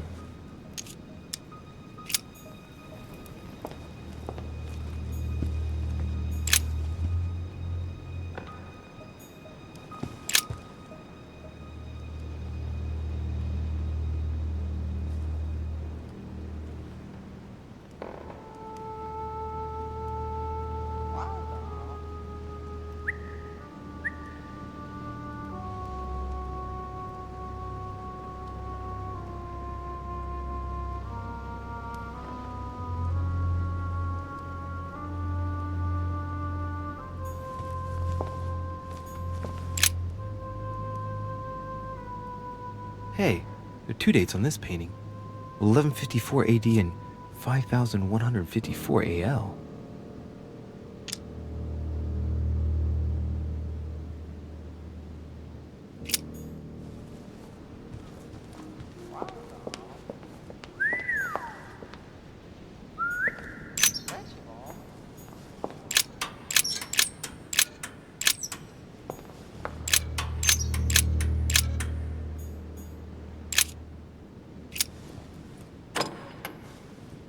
Well, I got it wrong. It doesn't matter.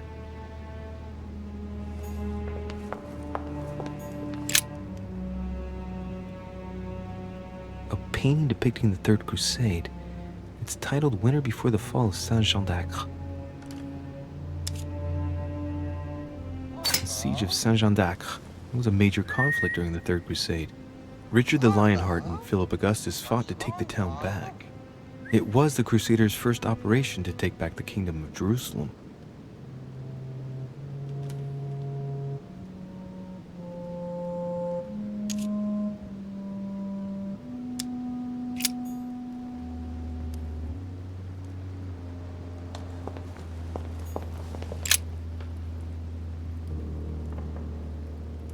William Alexander Mortimer I, the 12th month of Anno Lucis, 5190. That's a funny date.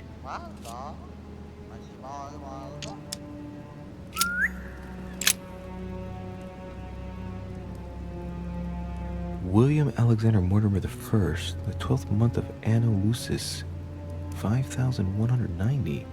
That's a funny date.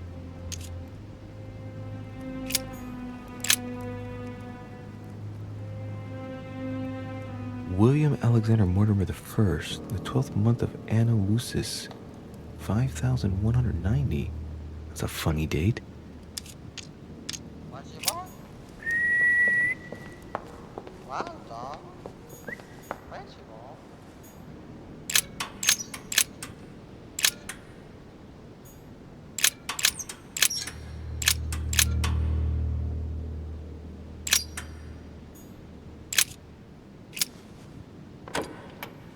Doesn't work, damn it. I really thought I was close. 1190. Isn't the right date when you subtract 4000? I must have missed a subtlety.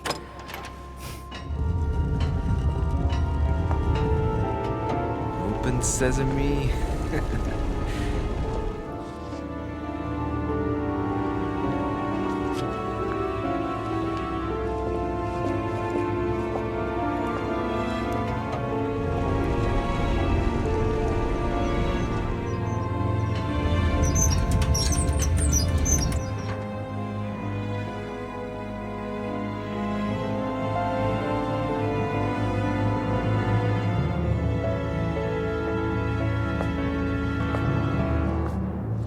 Let's see what you've been hiding, Lord Mortimer.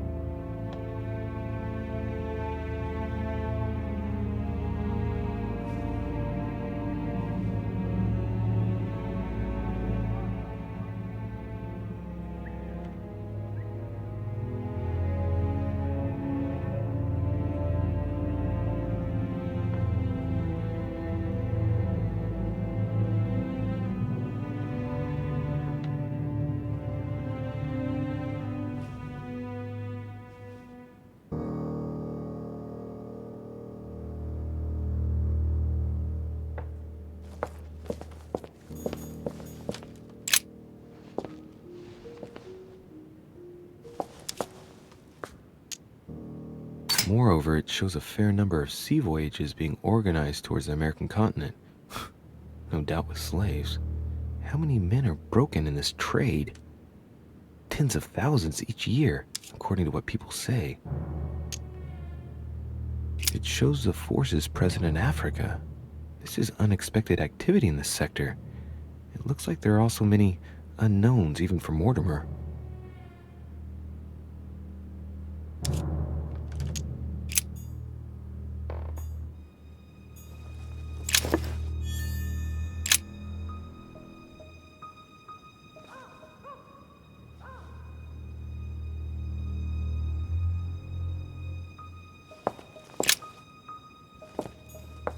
Weakness of the Human Psyche by Guillaume Tremor.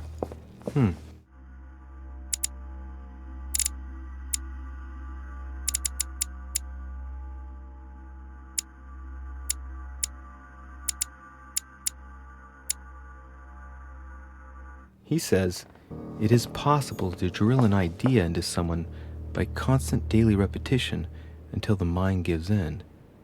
And goes on, there are hundreds of good ways to live life, but you only need one to convince the masses that it's the only one possible. The author isn't letting any ethical principles get in his way, is he?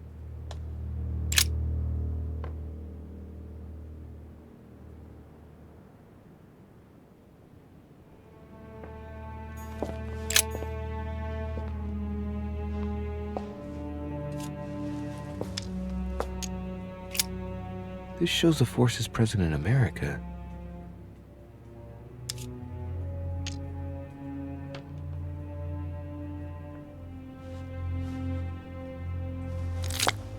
Some of those forces are pushing toward the west.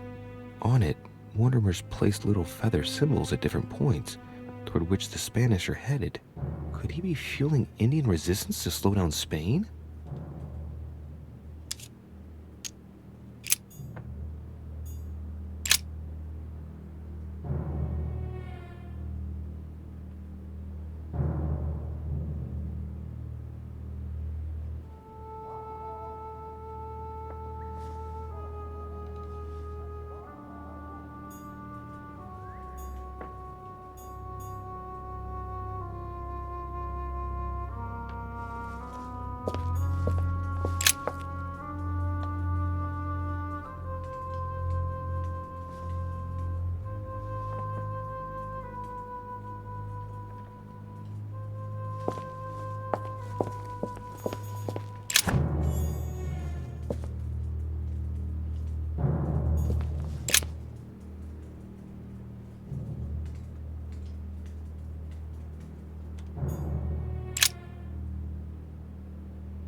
Shows the forces present in Europe. It's clear that France is surrounded by her enemies. However, A large number has been underlined in bold. 26 million. I know what it is. It's an estimation of my country's population. All our neighbors have far fewer inhabitants. It looks like a campaign is being prepared in France in favor of Italy. Could Mortimer have decided to finance a war?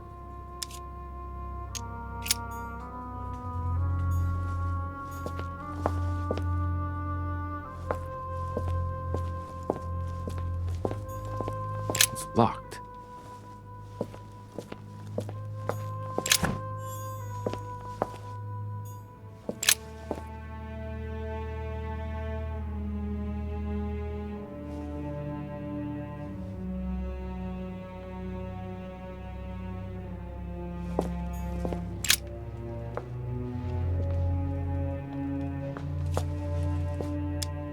Fine-looking map of the Orient, indeed.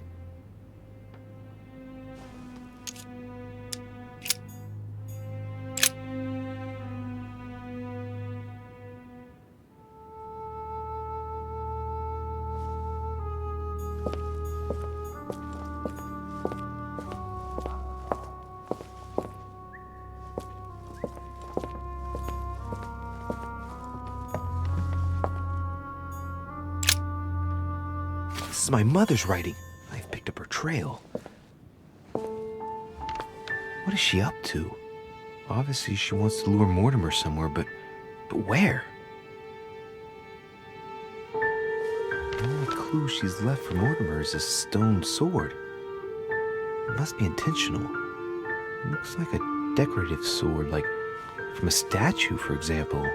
And judging by the state of it, I'm guessing it's been left outside for a long time. I have absolutely got to find out where it came from.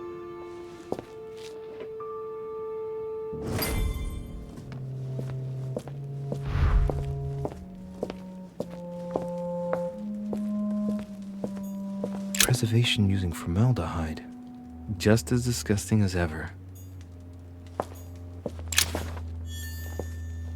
Something strange about this table. The Little Surgeon's Perfect Collection.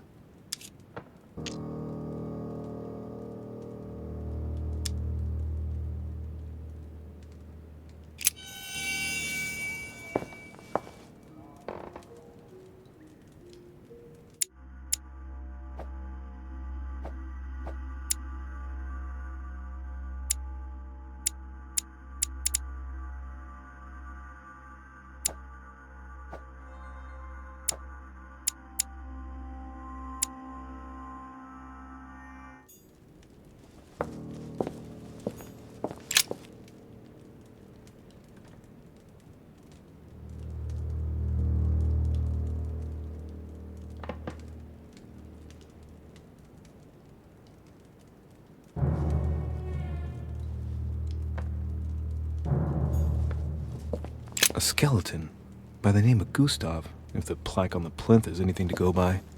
These are feathers. Pigeon, probably.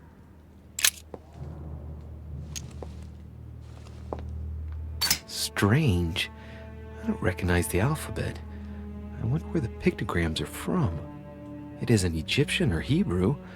There are two inscriptions on the sides as well as on the top. No way to know what's underneath. Absolutely no idea what it's for, but I find this cube fascinating. Looks like obsidian or onyx. It must weigh a ton.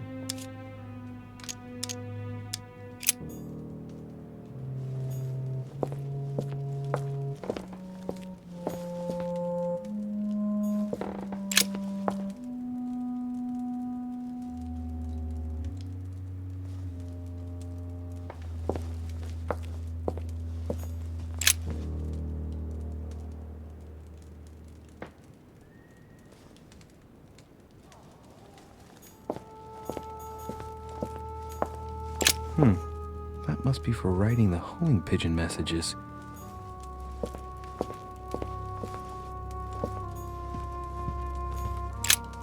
Look, a pack of tarot cards. Has he been reading the cards? Mortimer? That would surprise me.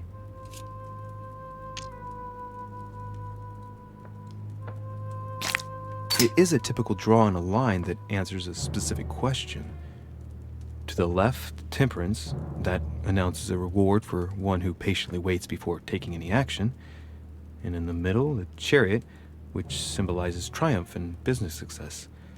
To the right, the emperor evokes a future full of power and stability. Some goat skulls, chicken legs. Now we all know what that's for. 3 rusty old nails. They're about 20 centimeters long.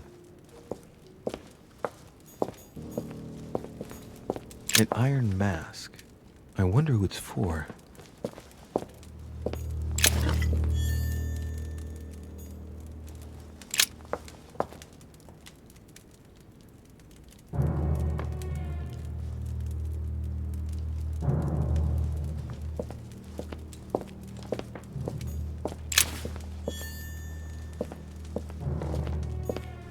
A chest with a motif representing the alchemical symbol of fire.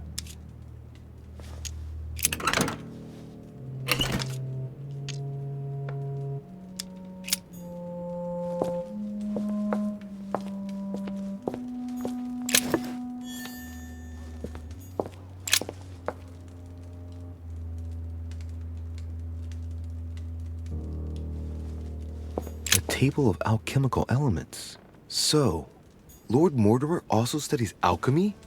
It seems like he's interested in everything. Am I seeing things, or is that an actual von Leeuwenhoek microscope? Incredible. Mortimer really is at the cutting edge of science. Even at the Order, it took us ages to get one of those.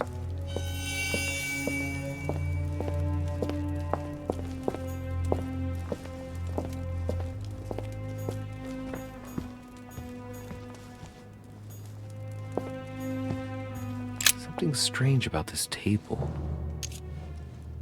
What kind of experiments does Mortimer carry out here? It's a dissection table. So Mortimer does autopsies here on his desert island. But who is he doing autopsies on then?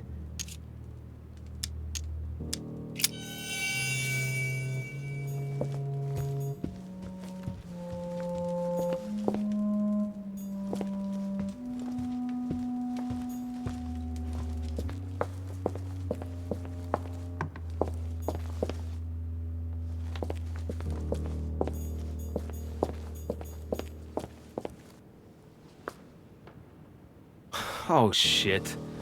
How am I gonna get out of here now?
This looks like the same mechanism as the one on the other side.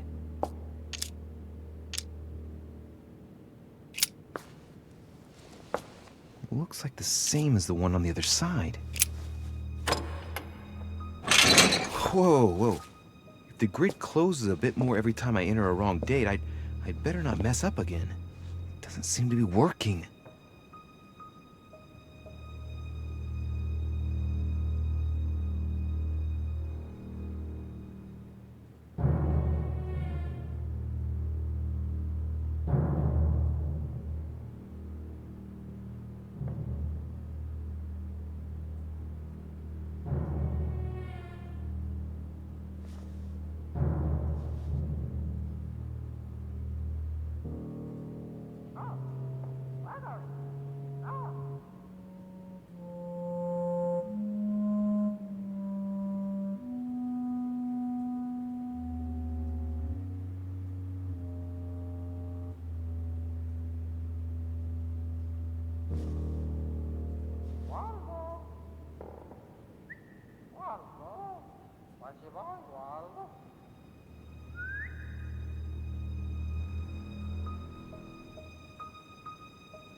This looks like the same mechanism as the one on the other side.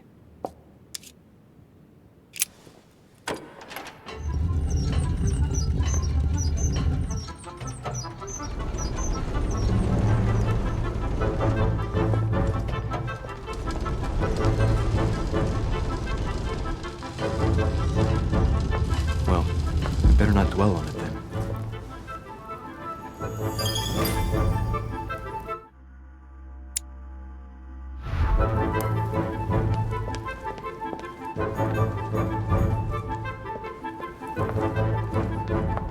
This painting isn't finished. And it looks like Mortimer probably did it.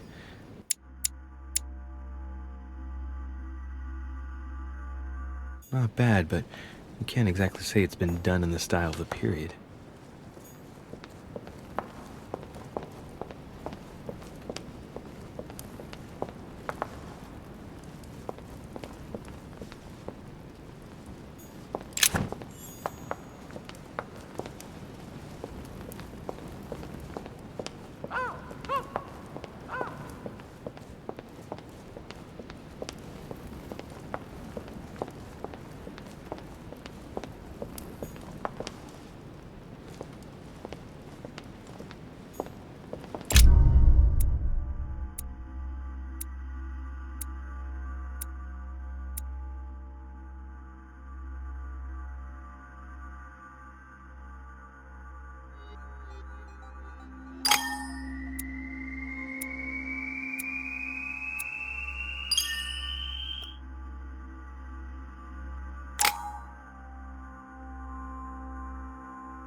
This note is about a meeting with Lord Mortimer.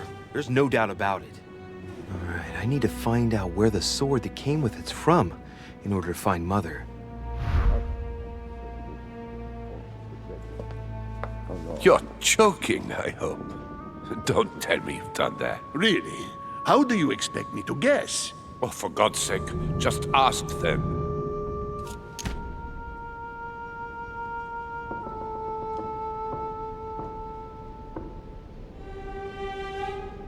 We must absolutely inform Sir Gregory. How long has he been trying to collect all the spears? I must have brought him the...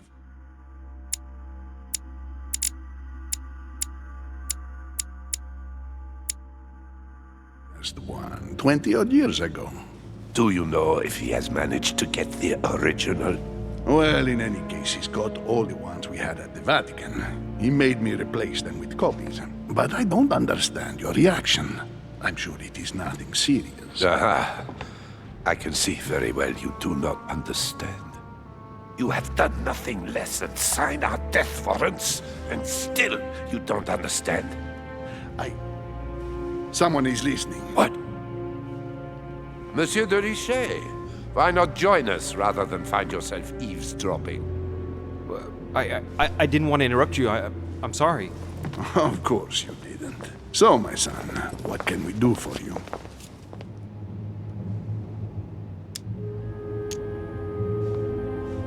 I was wondering if you might have seen an object like this, here, at the manor.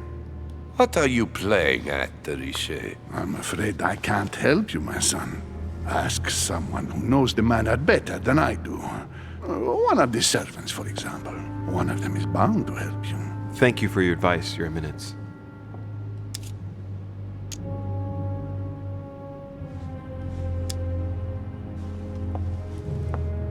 Nothing in particular. I'll leave you alone. Do you think he heard us? Don't worry.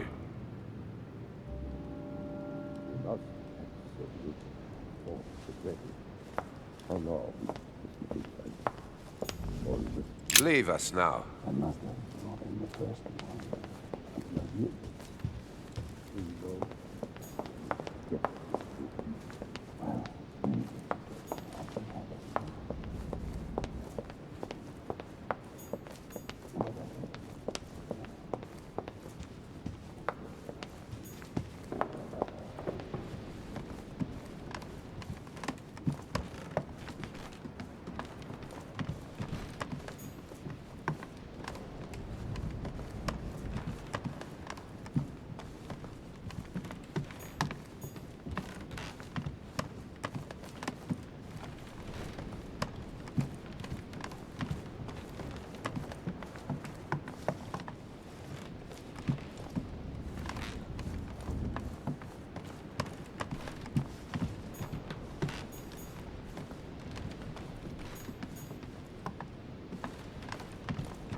What can I do for you, sir? I am at your service day and night, sir.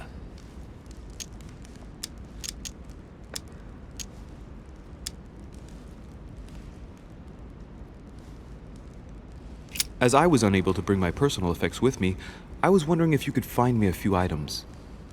Of course, sir. What would you require?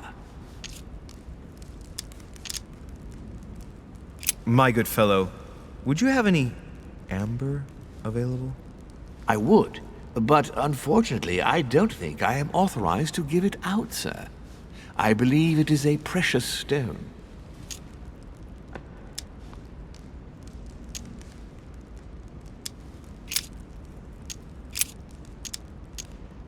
Could you tell me where this sword comes from, please? Certainly, sir. How did such a sword come into sir's hands?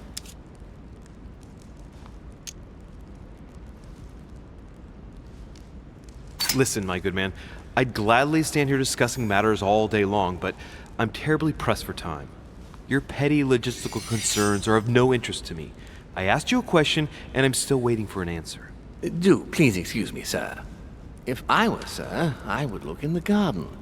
This sword looks like it's from the garden statues.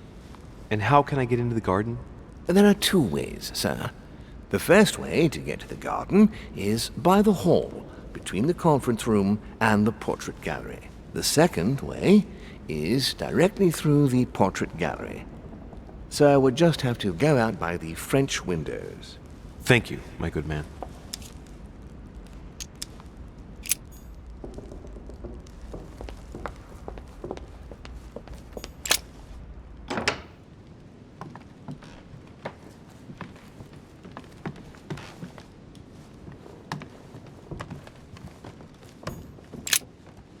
I am sorry, sir, but the conference room is under preparation and is consequently inaccessible to guests.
Is everything all right, my young friend?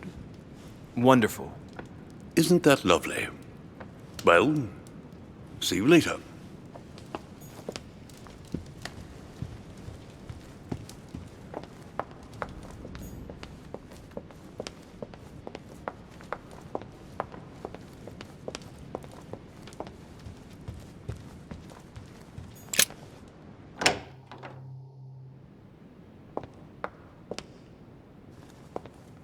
There's the alchemical symbol of the earth on the lid.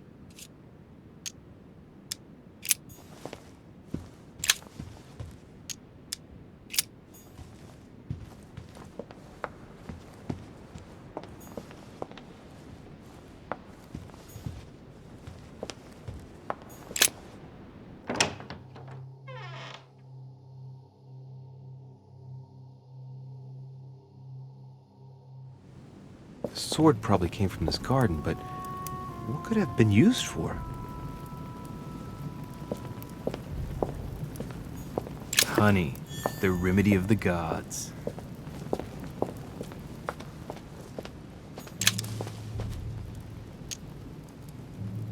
Golden elixir.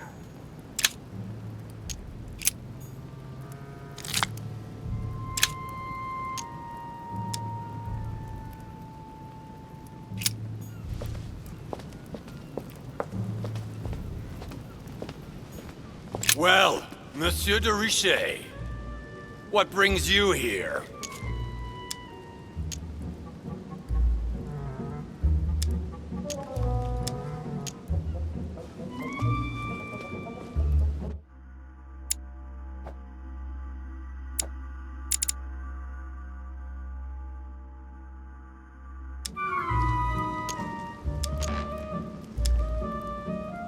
I tell you what I'm looking for, Monsieur Peru, will you promise to keep it to yourself? Hell no. And anybody who gives you a promise like that is an unmitigated liar. Trust no one, Monsieur de Richet, or you'll soon be a dead man. I bid you good luck. You'll need it.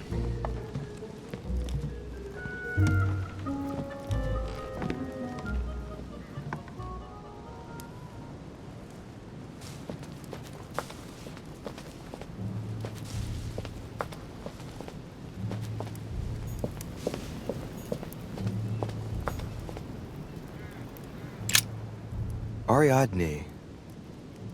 In Greek mythology, she helped Theseus get through the labyrinth. Looks like there's a crack in the region of the heart. I guide the sword that will kill the monster. Let's see.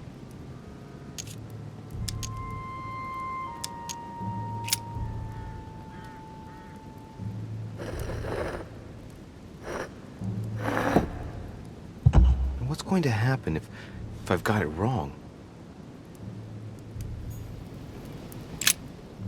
Ariadne. I'll try something else.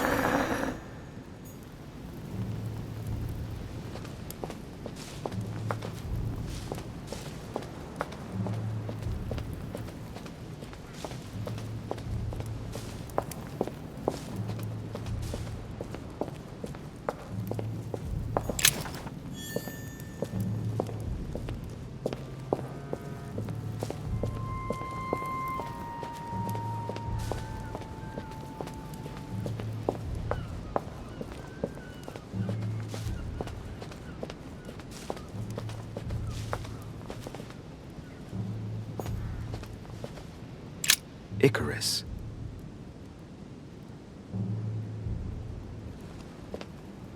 The son of Daedalus and Nocrate. Impossible to mistake him with those wings. After flying too close to the sun, he came unstuck and he fell to his death. Pity.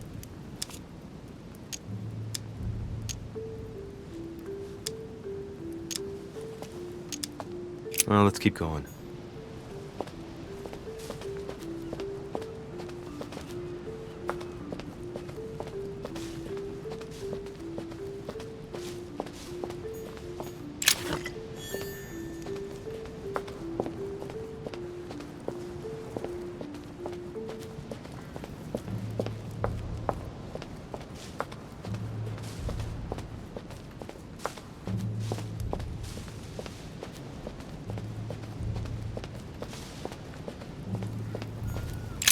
Theseus, son of Aegeus.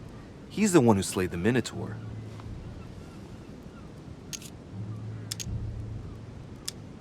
Looks like a crack has been made on his torso. It's as long as a finger. I'd say between 6 and 8 centimeters. I wonder if Mother managed to solve this enigma.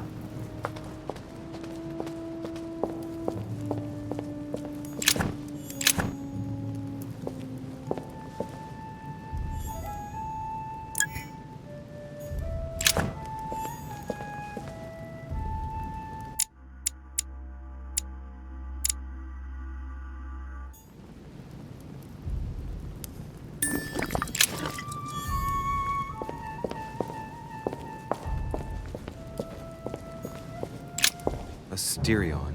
It is rare to see him like this. In general, he's represented with the head of a bull, with the features of the Minotaur. The famous son of Minos and Pasiphae. I am the cursed child. This statue has a crack in it. The crack is thin and about as long as a finger. I should be able to thrust in my sword. Let's go.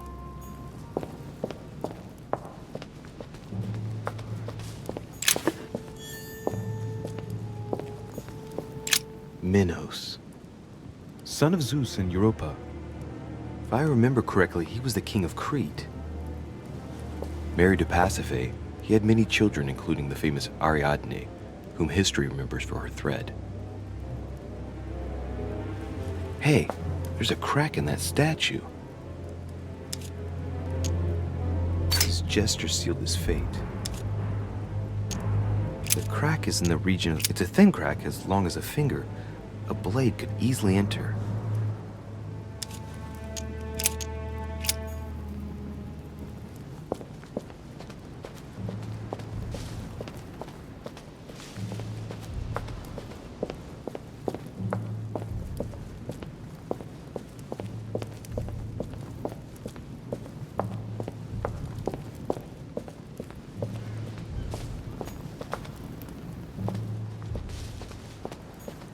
Daedalus.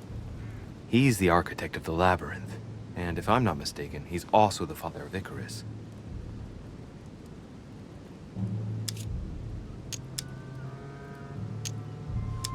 Hey, there's a crack in this statue too.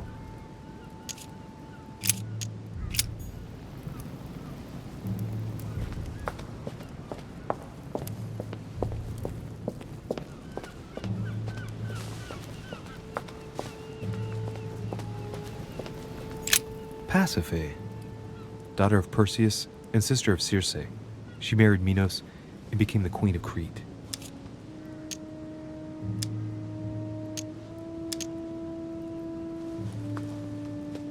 She has no cracks. Alright, let's continue anyways. I wonder what this kiosk is doing in the middle of the garden. Too cramped to be able to do much. Well, there must be something going on there. What is that? It's like a sort of opening mechanism.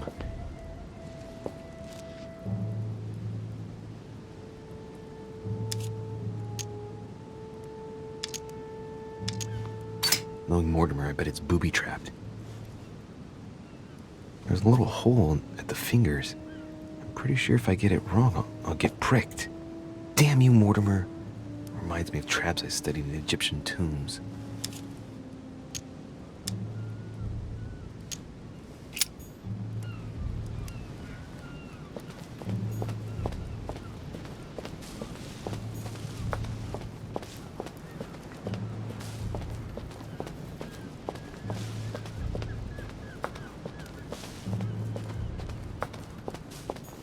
Icarus.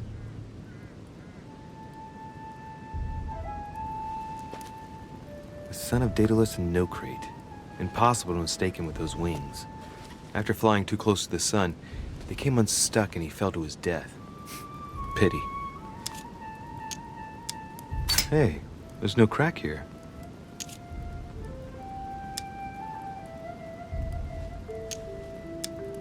Well, let's keep going.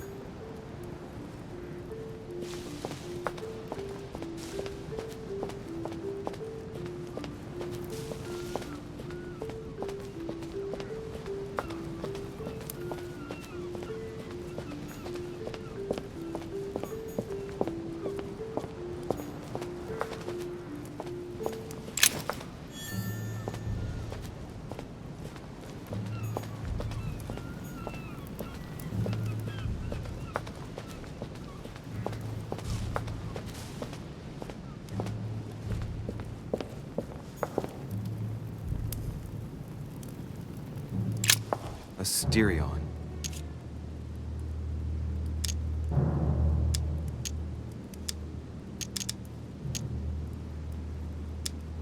This statue has a crack in it. Right. We'll soon see.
Oh, what's wrong?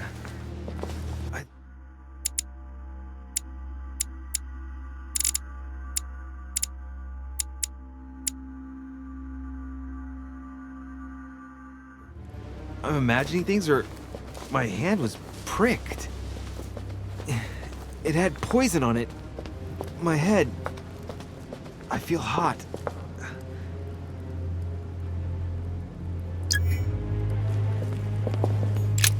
Asterion.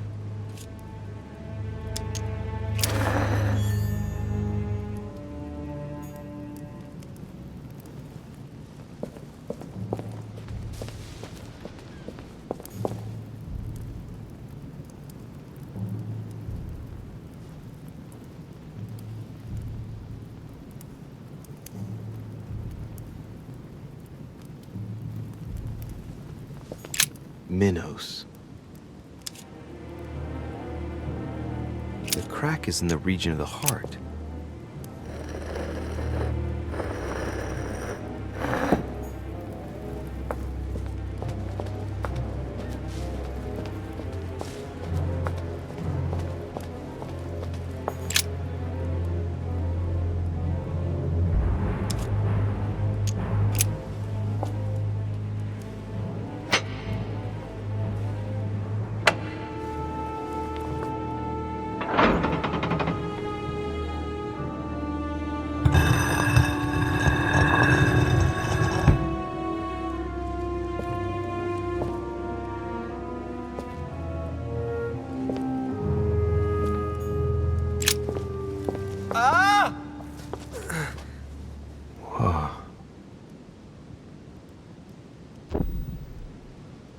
Again?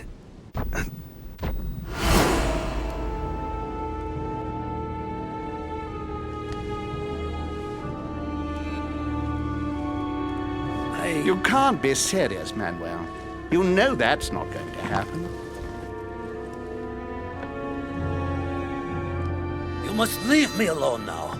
I have agreed to everything. Even to... Agreed? I wasn't aware you had a choice. What's going on here? What now? What else must I do to win back my freedom? Obey me. Now get out!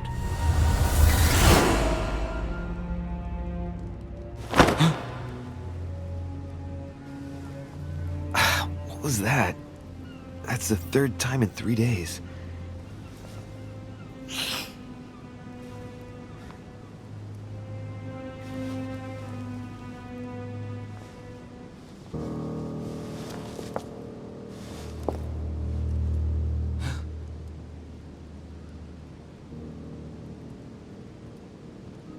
Let's see if you're in there, Mother.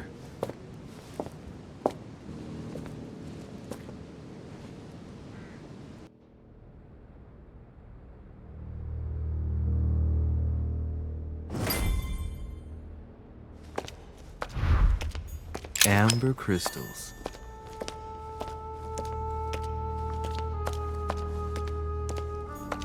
Bandages? Someone's been patching themselves up. Looks like my mother took advantage of being in hiding to change her bandages, huh? This is silk. She must have used her own clothes.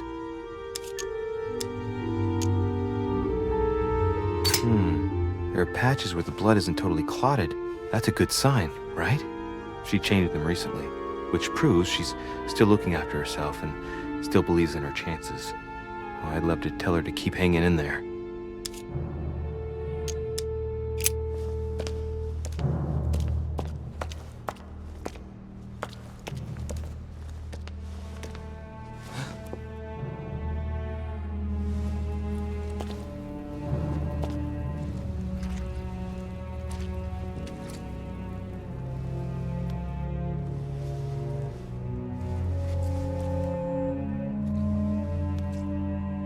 Damn it, Mother.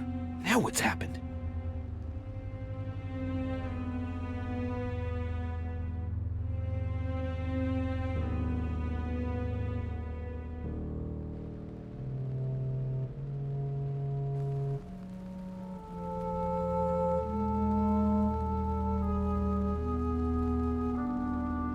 Don't move! Wait, I'm not armed. Who are you? Good God, Mother, what have you— Tell me who you are!